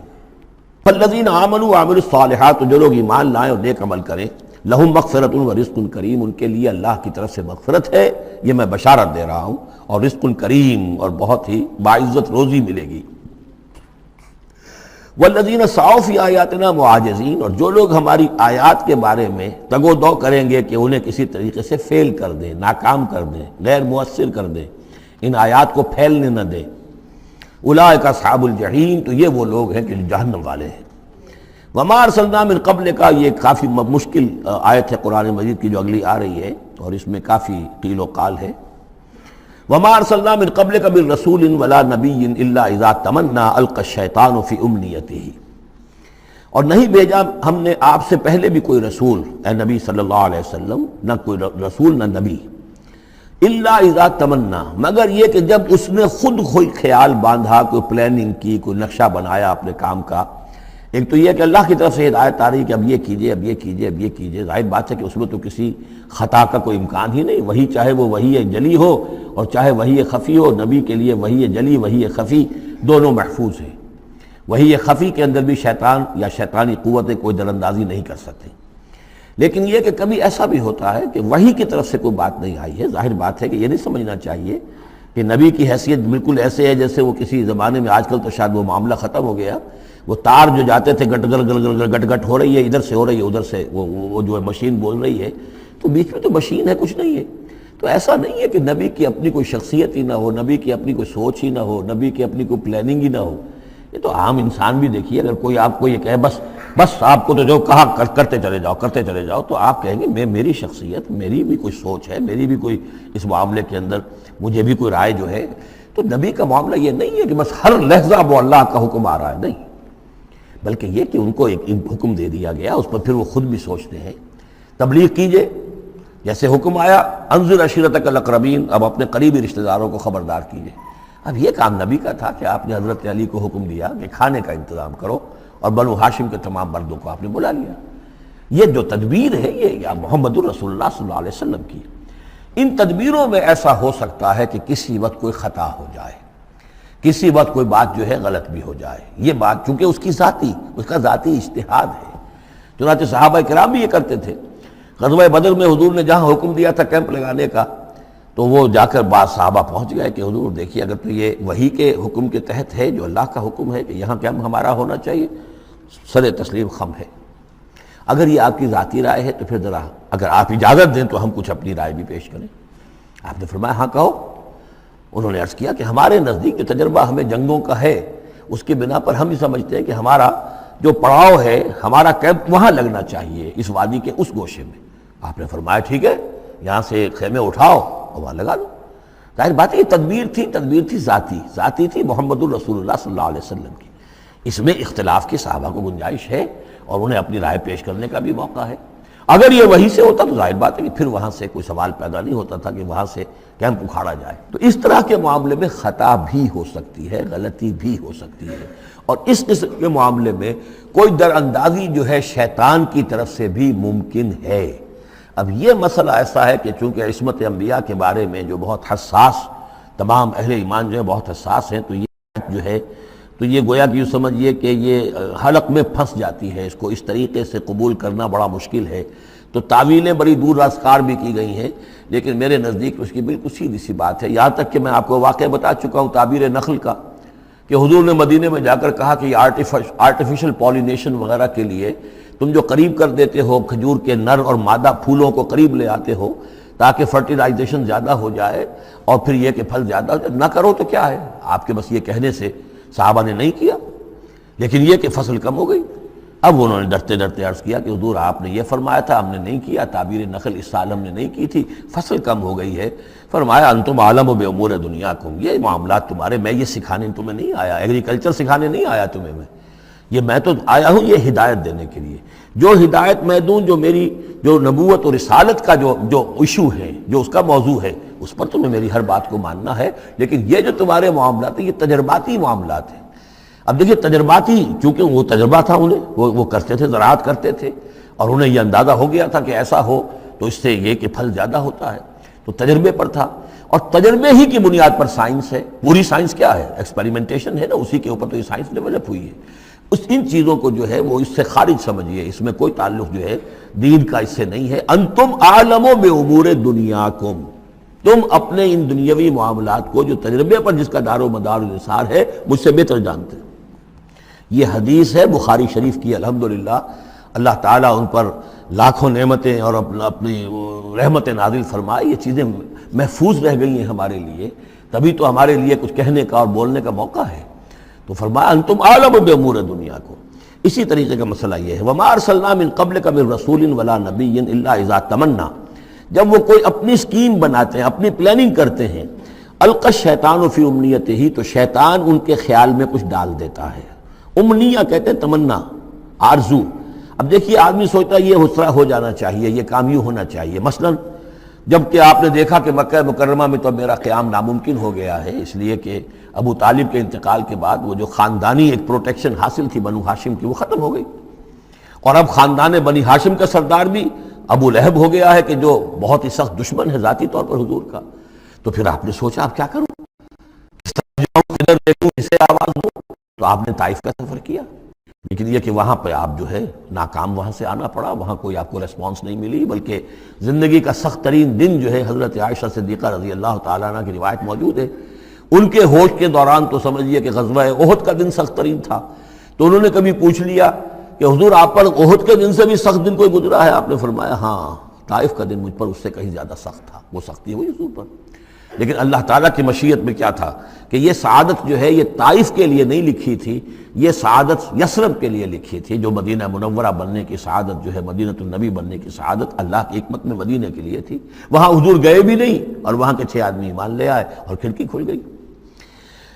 وما ارسلنا من قبلک من رسول ولا نبی الا اذا تمنا القى الشیطان فی امنیتہ فینسخ اللہ ما یلقی الشیطان، پھر اللہ منسوخ کر دیتا ہے، ختم کر دیتا ہے اس چیز کو کہ جو شیطان نے ڈالا ہوتا ہے۔ ثم یحکم اللہ آیاتہ، پھر اللہ تعالیٰ اپنے فیصلوں کو پختہ کر دیتا ہے۔ یہاں آیت جو ہے آیات ہی فیصلوں کے معنی میں ہے۔ واللہ علیم الحکیم، اور اللہ سب کو جاننے والا، کمال حکمت والا ہے۔ یہ توجیہ ہے میرے نزدیک، اور یہ قریب ترین ہے اس توجیہ سے کہ جو موضح القرآن میں شاہ عبد القادر رحمۃ اللہ علیہ ان کی طرف سے ہے، تو اس حوالے سے واقعہ یہ ہے کہ مجھے اس پر کافی اطمینان ہے۔ لِيَجْعَلَ مَا يُلْقِي الشَّيْطَانُ فِتْنَةً لِلَّذِينَ فِي قُلُوبِهِمْ مَرَضٌ، اور اس میں بھی اللہ کی ایک حکمت ہے کہ شیطان کی طرف سے جو کوئی آمیزش ہو جاتی ہے کسی وقت اس قسم کے معاملات میں، تو اس کو اللہ تعالیٰ فتنہ بنا دیتا ہے ان لوگوں کے لیے جن کے دلوں میں مرض ہوتا ہے، روگ ہوتا ہے، والقاسیۃ قلوبہم، اور جن کے دل سخت ہو چکے ہوتے ہیں، وَإِنَّ الظَّالِمِينَ لَفِي شِقَاقٍ بَعِيدٍ، اور یقیناً ظالم جو ہیں وہ تو یقیناً مخالفت میں اور دشمنی میں بہت دور جا چکے ہیں۔ وَلِيَعْلَمَ الَّذِينَ أُوتُوا الْعِلْمَ، اور یہ تاکہ جان لے وہ لوگ کہ جنہیں علم دیا گیا تھا، انہ الحق من ربک، کہ یہ سب حق ہے آپ کے رب کی طرف سے، پھر جو بھی آخری فیصلہ اللہ کا آتا ہے اس پر پورا انشراح ہو جاتا ہے۔ فیؤمنوا بہ، تو وہ اس پر ایمان رکھتے ہیں، فتخبت لہ قلوبہم، اور اس پر ان کے دل جو ہے وہ اللہ کے سامنے جھک جاتے ہیں۔ وان اللہ لہادی الذین آمنوا الی صراط مستقیم، اور یقیناً اللہ تعالیٰ ہدایت دینے والا ہے ان کو جو ایمان لائیں سیدھے راستے کی طرف۔ یعنی کبھی اس طرح کی کوئی غلطی ہو بھی جائے، ایبریشنز جس کو ہم کہیں گے، ذرا کہیں ہو بھی جائے تو اللہ تعالیٰ پھر راستہ سیدھا کر دیتا ہے اور پھر ان کے رخ کو بالکل صحیح سمت میں موڑ دیتا ہے۔ وَلَا يَزَالُ الَّذِينَ كَفَرُوا فِي مِرْيَةٍ مِّنْهُ، اور یہ لوگ جو کفر کر رہے ہیں ان کو تو یہ تو شک و شبے ہی میں رہیں گے، ان کے شکوک و شبہات کبھی ختم ہونے والے نہیں ہیں۔ حَتَّىٰ تَأْتِيَهُمُ السَّاعَةُ بَغْتَةً، یہاں تک کہ یا تو قیامت آ دھمکے ان پر اچانک، اور یاتیہم عذاب یوم عقیم، یا پھر وہ عذاب جو ہے بانج دن کا، یعنی ایسا دن کہ جو خیر سے خالی ہوگا، بانج ہوگا، بانج دن، یوم عقیم کا جو عذاب ہے وہ ان پر مسلط ہو جائے۔ الملک یومئذ للہ، اس دن راج ہوگا پھر صرف اللہ کا، کسی کے پاس کوئی اختیار نہیں ہوگا۔ یحکم بینہم، یعنی یہ کہ آج بھی راج تو اللہ ہی کا ہے، حکم اسی کا چل رہا ہے، لیکن یہ کہ پھر بھی کچھ نہ کچھ پردے پڑے ہوئے ہیں، کچھ نہ کچھ ڈرامے سے ہو رہے ہیں کہ یہاں یہ بادشاہ صاحب ہیں اور یہاں یہ سردار ہے قبیلے کا، کچھ نہ کچھ لوگوں کے نگاہوں کے اوپر پردے پڑے ہوئے ہیں، لیکن ایک دن آئے گا کہ وہ سب پردے اٹھ جائیں گے۔ لمن الملک اليوم للہ الواحد القہار، پکارا جائے گا آج کے دن کس کی بادشاہی ہے؟ اللہ کی جو واحد ہے، قہار ہے۔ یحکم بینہم، وہ ان کے مابین فیصلہ کرے گا۔ فالذین آمنوا وعملوا الصالحات فی جنات النعیم، تو جو لوگ ایمان لائے اور انہوں نے نیک عمل کیے ہوں گے وہ ہوں گے جنتوں میں، نعمتوں والے باغات میں۔ والذین کفروا وکذبوا بآیاتنا، اور وہ لوگ کہ جو کفر کی روش اختیار کریں اور ہماری آیت کو جھٹلائیں، فاولئک لہم عذاب مہین، تو ان کے لیے ہوگا اہانت آمیز، رسوا کن عذاب۔ والذین ہاجروا فی سبیل اللہ، اب دیکھیے یہ ہجرت کا، چونکہ یہ بالکل یعنی مکی دور کے بالکل آخری زمانے کی یہ صورت ہے، بالکل متصل سمجھیے، جیسے کہ ہجرت کے متصلاً بعد سورہ بقرہ، ہجرت کے بالکل متصلاً قبل یہ سورہ حج۔ والذین ہاجروا فی سبیل اللہ ثم قتلوا، اور وہ لوگ جنہوں نے ہجرت کی اللہ کی راہ میں، پھر خواہ وہ قتل ہو گئے اور ماتو، یا یہ کہ اپنی طبعی موت مر گئے، لَيَرْزُقَنَّهُمُ اللَّهُ رِزْقًا حَسَنًا، دونوں صورتوں میں اللہ تعالیٰ ان کو لازماً بہت رزق حسن عطا فرمائے گا۔ وَإِنَّ اللَّهَ لَهُوَ خَيْرُ الرَّازِقِينَ، اور یقیناً اللہ ہی ہے بہترین رزق دینے والا۔ لَيُدْخِلَنَّهُمْ مُدْخَلًا يَرْضَوْنَ، اور وہ لازماً داخل کرے گا انہیں ان جگہ، ان مقامات پر کہ جن سے وہ راضی ہو جائیں گے۔ وَإِنَّ اللَّهَ لَعَلِيمٌ حَلِيمٌ، اللہ تعالیٰ یقیناً علیم ہے، سب کچھ جاننے والا، اور حلیم ہے، تحمل والا ہے۔ ذَلِكَ وَمَنْ عَاقَبَ بِمِثْلِ مَا عُوقِبَ بِهِ، یہ تو ہے ہی، اور یہ کہ جو شخص زیادتی کرے، جس نے بدلہ لیا بِمِثْلِ مَا عُوقِبَ بِهِ، جیسا کہ اس پر زیادتی کی گئی تھی، جیسا کہ اس پر ظلم کیا گیا تھا، ثُمَّ بُغِيَ عَلَيْهِ، پھر اس پر مزید زیادتی کی جائے، لَيَنْصُرَنَّهُ اللَّهُ، اللہ تعالیٰ اس کی لازماً مدد کریں گے۔ یعنی جو زیادتیاں ہو چکی ہیں مسلمانوں پر، اب ان کا حق ہے کہ ان کا بدلہ لیں، پھر اگر ان کی طرف سے اضافی زیادتی اور ہوگی تو پھر اللہ تعالیٰ کی طرف سے ان کی مدد کا پختہ وعدہ ہے۔ ان اللہ لعفو غفور، یقیناً اللہ تعالیٰ عفو اور غفور ہے، معاف فرمانے والا، درگزر کرنے والا ہے۔ ذالک بان اللہ یولج اللیل فی النہار، اور یہ اس لیے ہے یعنی یہ کہ اللہ تعالیٰ کا پورا یہ نظام کائنات کا اسی طرح چل رہا ہے، اسی عدل پر، انصاف پر۔ یہ نہ ہو تو جیسے کہ ابھی آیت آئی تھی کہ اگر ایک گروہ کو دوسرے گروہ کے ذریعے سے ہٹاتے نہ رہتے، نیست و نابود نہ کرتے رہتے، تو زمین میں فساد بچ جاتا۔ لَهُدِّمَتْ صَوَامِعُ وَبِيَعٌ وَصَلَوَاتٌ وَمَسَاجِدُ يُذْكَرُ فِيهَا اسْمُ اللَّهِ كَثِيرًا، اس طرح فرمایا کہ ہمارا ایک نظام ہے جو اس دنیا کا ہے، اس طرح کا ایک نظام جو ہے وہ آفاقی بھی ہے۔ ذَلِكَ بِأَنَّ اللَّهَ يُولِجُ اللَّيْلَ فِي النَّهَارِ، یہ اس لیے کہ اللہ تعالیٰ رات کو لے آتا ہے دن میں پروتا ہوا، وَيُولِجُ النَّهَارَ فِي اللَّيْلِ، اور دن کو لے آتا ہے رات میں پروتے ہوئے، وَأَنَّ اللَّهَ سَمِيعٌ بَصِيرٌ، اللہ سب کچھ سننے والا اور دیکھنے والا ہے۔ ذَلِكَ بِأَنَّ اللَّهَ هُوَ الْحَقُّ، یہ اس لیے کہ اللہ ہی حق ہے، ذات برحق، جس کا حق ہونا قطعی ہے، یقینی ہے۔ وَأَنَّمَا يَدْعُونَ مِن دُونِهِ هُوَ الْبَاطِلُ، اور جس کو وہ پکار رہے ہیں اس کے سوا وہ سب باطل ہے، آدر ہوا ہے، ان کی کوئی حیثیت نہیں۔ وَأَنَّ اللَّهَ هُوَ الْعَلِيُّ الْكَبِيرُ، اور یہ کہ یقیناً اللہ تعالیٰ ہی ہے سب سے بلند و بالا اور سب سے بڑا۔ أَلَمْ تَرَ أَنَّ اللَّهَ أَنزَلَ مِنَ السَّمَاءِ مَاءً، کیا تم نے دیکھا نہیں کہ اللہ نے اتارا آسمان سے پانی، فَتُصْبِحُ الْأَرْضُ مُخْضَرَّةً، تو زمین سبز ہو جاتی ہے، سرسبزی شادابی نظر آتی ہے۔ ان اللہ لطیف الخبیر، یقیناً اللہ تعالیٰ بڑی ہی خفیہ تدبیریں کرنے والا اور ہر شے سے باخبر ہے۔ باریک بین بھی اس کے معنی ہے لطیف کے، اور خفیہ تدبیر کرنے والا۔ لہو ما فی السماوات و ما فی الارض، جو کچھ آسمانوں میں ہے وہ بھی اسی کا ہے، اور جو کچھ زمین میں ہے وہ بھی اسی کا ہے۔ وَإِنَّ اللَّهَ لَهُوَ الْغَنِيُّ الْحَمِيدُ، اور یقیناً اللہ تعالیٰ الغنی ہے،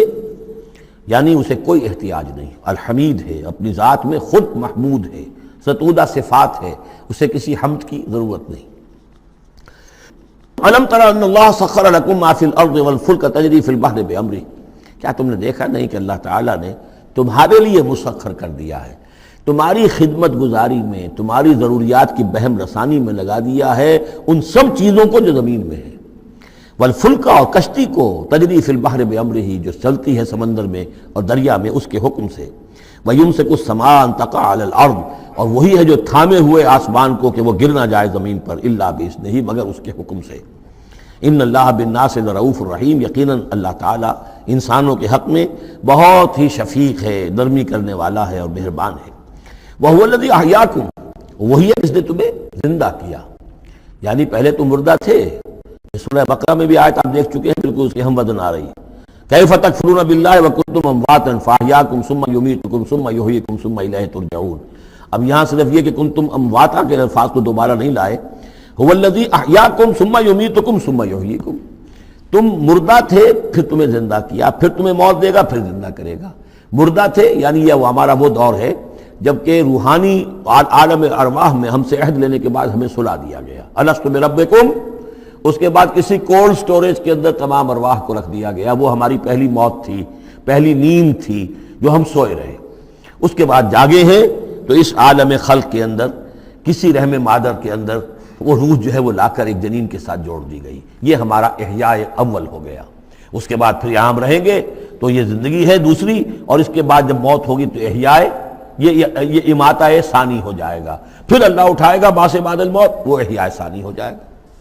یہ سورہ غافر میں مضمون آئے گا، اس کا کلائمیکس جو ہے سورہ غافر میں ہے۔ وَهُوَ الَّذِي أَحْيَاكُمْ ثُمَّ يُمِيتُكُمْ ثُمَّ يُحْيِيكُمْ إِنَّ الْإِنسَانَ لَكَفُورٌ، یقیناً انسان جو ہے وہ ناشکرا ہے۔ لِكُلِّ أُمَّةٍ جَعَلْنَا مَنْسَكًا هُمْ نَاسِكُوهُ، ہم نے ہر امت کے لیے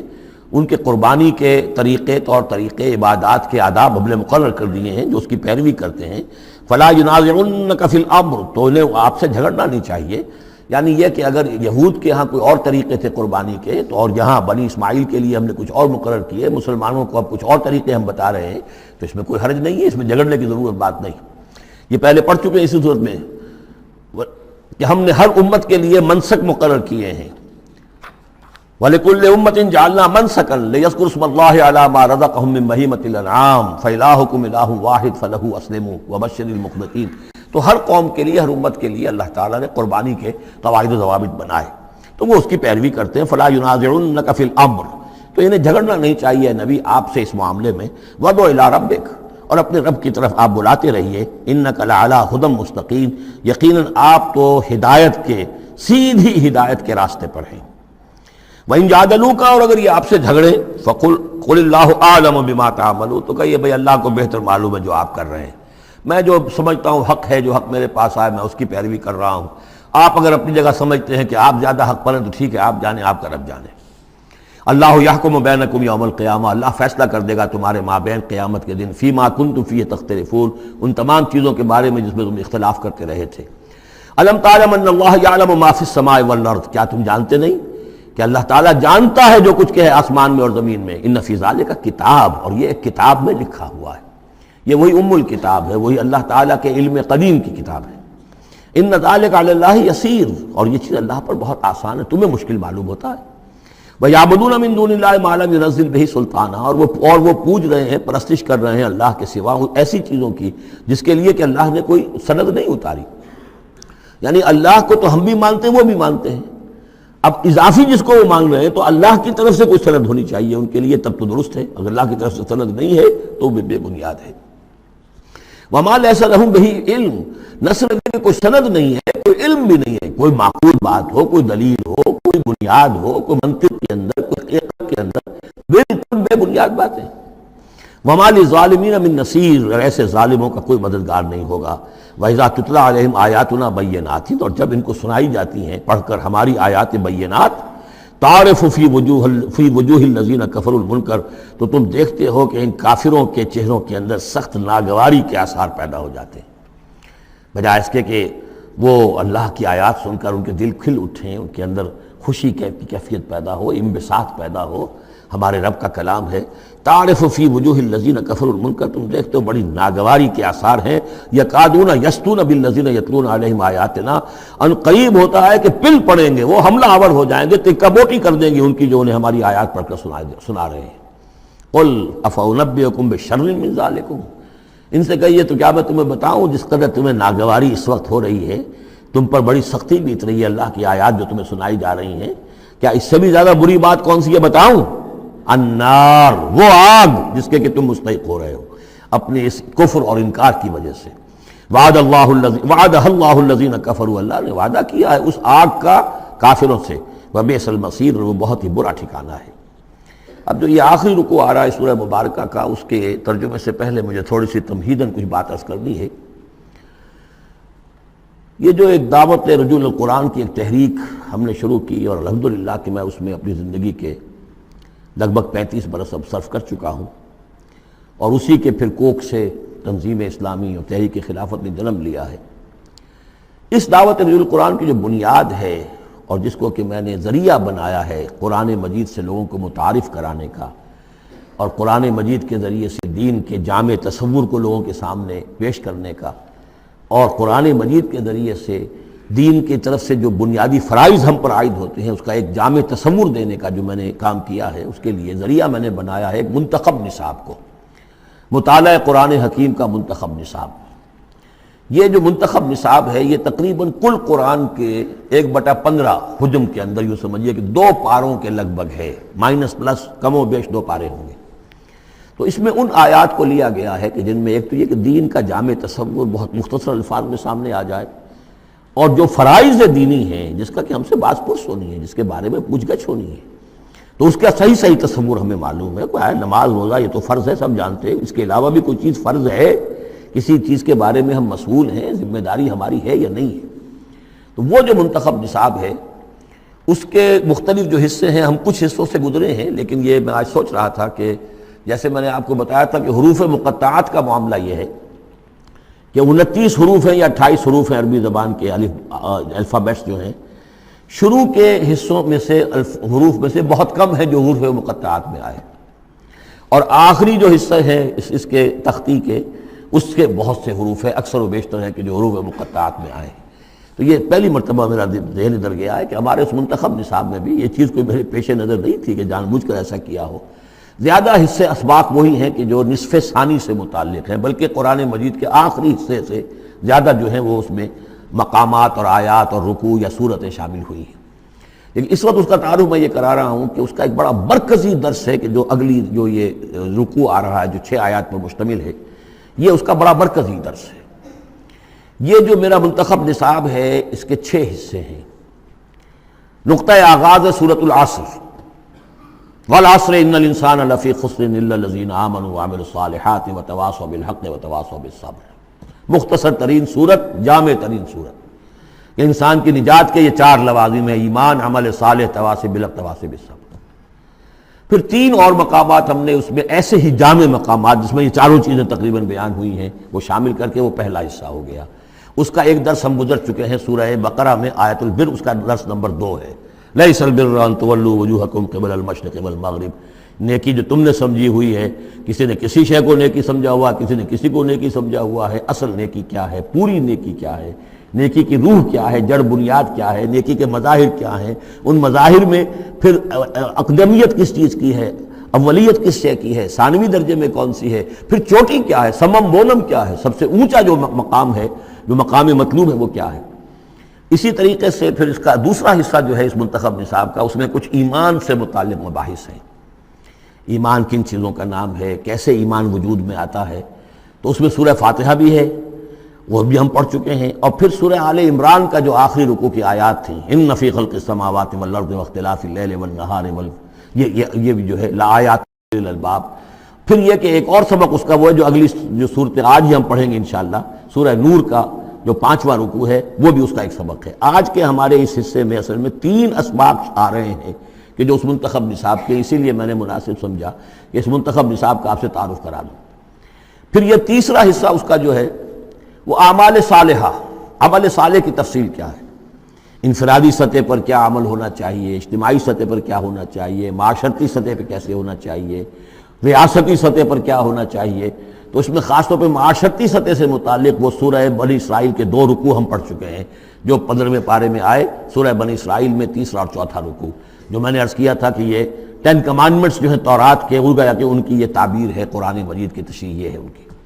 تو اس طریقے سے یہ درس جو ہمارا وہ چلتا ہوا، پھر آخر تک اب جو حصے آئیں گے میں بر وقت آپ کو بتاتا جاؤں گا، لیکن یہ درس جو ہے یہ بھی در حقیقت اس کے تیسرے حصے کا آخری یا چوتھے حصے کا پہلا درس ہے، بالکل مرکزی جگہ، 3 حصے ادھر 3 حصے ادھر۔ یہ اس اعتبار سے جامع ترین مقام ہے قرآن کا کہ قرآن کی دعوت کو 2 حصوں میں تقسیم کر کے بیان کیا گیا۔ ایک قرآن کی دعوت عمومی ہے، ہر انسان، کل نوع بشر کے لیے، اس لیے کہ حضور کی بعثت تمام انسانوں کے لیے، ہر انسان کسے باشد،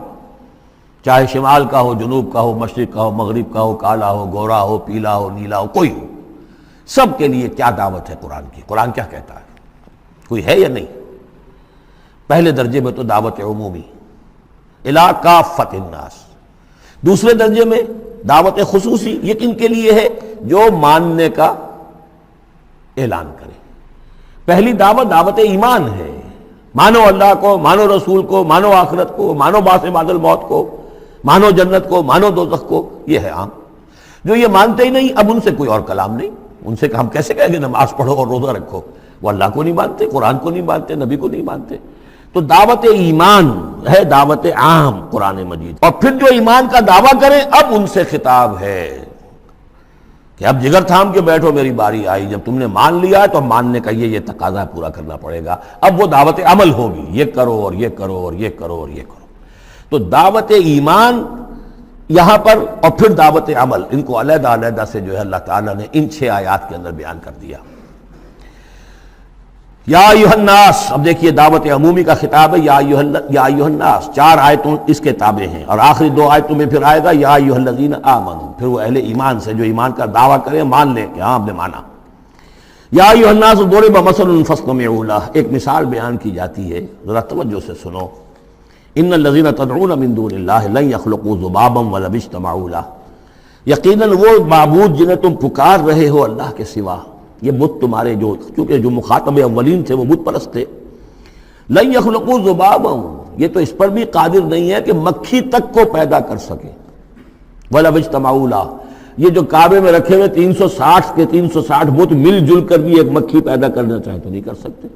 سامنے کی بات تھی، تو صرف شعور دلانا تھا، جیسے حضرت ابراہیم نے بھی ان بتوں کو توڑ کے ذرا انہیں آمادہ کر دیا ایک دفعہ کہ وہ اپنے گریبانوں میں جھانکیں ضرور، ایک دفعہ حقیقت ان پر منکشف ہو گئی۔ اسی طرح یہ مثال دی جا رہی ہے، وَإِن يَسْلُبْهُمُ الذُّبَابُ شَيْئًا، اور یہ تو بات بہت دور کی ہے کہ وہ مکھی کو پیدا کرے، مکھی ان سے کوئی چیز چھین کر لے جائے، ان کے سامنے حلوے مانڈے رکھتے ہو، مکھیاں بھنبھناتی ہیں، وہ تو مکھیاں بھی اڑا نہیں سکتے۔ إِن يَسْلُبْهُمُ الذُّبَابُ شَيْئًا لَا يَسْتَنقِذُوهُ مِنْهُ، تو اسے واپس چھین نہیں سکتے، حاصل نہیں کر سکتے۔ ضعف الطالب والمطلوب، بہت کمزور ہے طالب بھی اور مطلوب بھی۔ یہ ان 3 الفاظ میں قرآن مجید کا توحید کا جو عملی لب لباب ہے وہ آ گیا ہے۔ انسان جو ہے، جو بھی کسی بھی درجے میں باشعور انسان ہے، اس کا کوئی نہ کوئی آئیڈیل ہے، آدرش ہے، کوئی نصب العین ہے، جس کے لیے وہ بھاگ دوڑ کرتا ہے، محنت کرتا ہے دن رات۔ تو ظاہر بات ہے کہ وہ آئیڈیل گھٹیا ہوگا تو انسان بھی گھٹیا ہوگا، آئیڈیل اونچا ہوگا تو انسان بھی اونچا ہوگا۔ یہ دونوں چیزیں جو ہے کورسپونڈنگ جائیں گی۔ اگر آپ کا مقصود ہی پست ہے تو ظاہر بات ہے آپ کی اپنی شخصیت بھی بڑی پست ڈیولپ ہوگی۔ مقصود اونچا ہو، بلند، لیکن فرمایا ان کا تو جو مطلوب ہے وہ بھی ضعیف، تو طالب تو اور بھی ضعیف ہوئے۔ جن کا مطلوب وہ بنے ہوئے ہیں کہ جو مکھی تک نہیں اڑا سکتے، تو طالبوں کا کیا حل ہوگا؟ قیاس کن سے گلستان من بہار مرا۔ لیکن یہ وہی مضمون ہے جو سورہ بقرہ میں آ چکا ہے۔ وَمِنَ النَّاسِ مَن يَتَّخِذُ مِن دُونِ اللَّهِ أَندَادًا يُحِبُّونَهُمْ كَحُبِّ اللَّهِ، لوگوں میں سے کچھ ایسے ہیں جو اللہ کے مد مقابل بنا کر کچھ اور چیزوں سے محبت شروع کر دیتے جیسے کہ اللہ سے محبت کرنی چاہیے تھی۔ اصل میں تو انسان کو بنایا گیا کہ لا محبوب الا اللہ، لا مقصود الا اللہ، لا مطلوب الا اللہ، مطلوب اللہ کے سوا کوئی نہ رہے، باقی ذرائع ہیں۔ زندہ رہنے کے لیے روٹی کھانی ہے، محنت کرنی ہے، ہل چلانا ہے، ذرائع ہے، مطلوب نہیں ہے۔ نہ کھیتی مطلوب ہے، نہ دکان مطلوب ہے، نہ پروفیشن مطلوب ہے، نہ ڈاکٹری، نہ انجینئرنگ، کوئی شے مطلوب نہیں۔ نہ دنیا مطلوب ہے، نہ اولاد مطلوب ہے، مطلوب صرف اللہ۔ یہ ہے توحید کا لب لباب۔ لا مطلوب الا اللہ، لا مقصود الا اللہ، لا محبوب الا اللہ۔ لیکن جو لوگ یہاں تک نہیں پہنچ سکتے، جیسے جس شخص کو بہت سخت بھوک لگی ہو، اگر اچھی چیز کھانے کو نہیں ملے گی تو برے میں بھی منہ مارے گا۔ اگر ان کا ذہن وہاں تک نہیں پہنچا، اگر ان کے ذہن کی پستی کا یہ عالم ہے کہ اللہ کی معرفت حاصل نہیں کر سکے، اللہ ان کا محبوب اور مطلوب و مقصود اصلی نہ بن سکا، تو کسی اور کو اللہ کی جگہ رکھ کر اور وہ پوجنا شروع کر دیتے ہیں۔ کوئی آئیڈیلی ہے، کوئی وطن ہے، کوئی قوم ہے، اور کچھ نہیں تو میرا اپنا نفس ہے،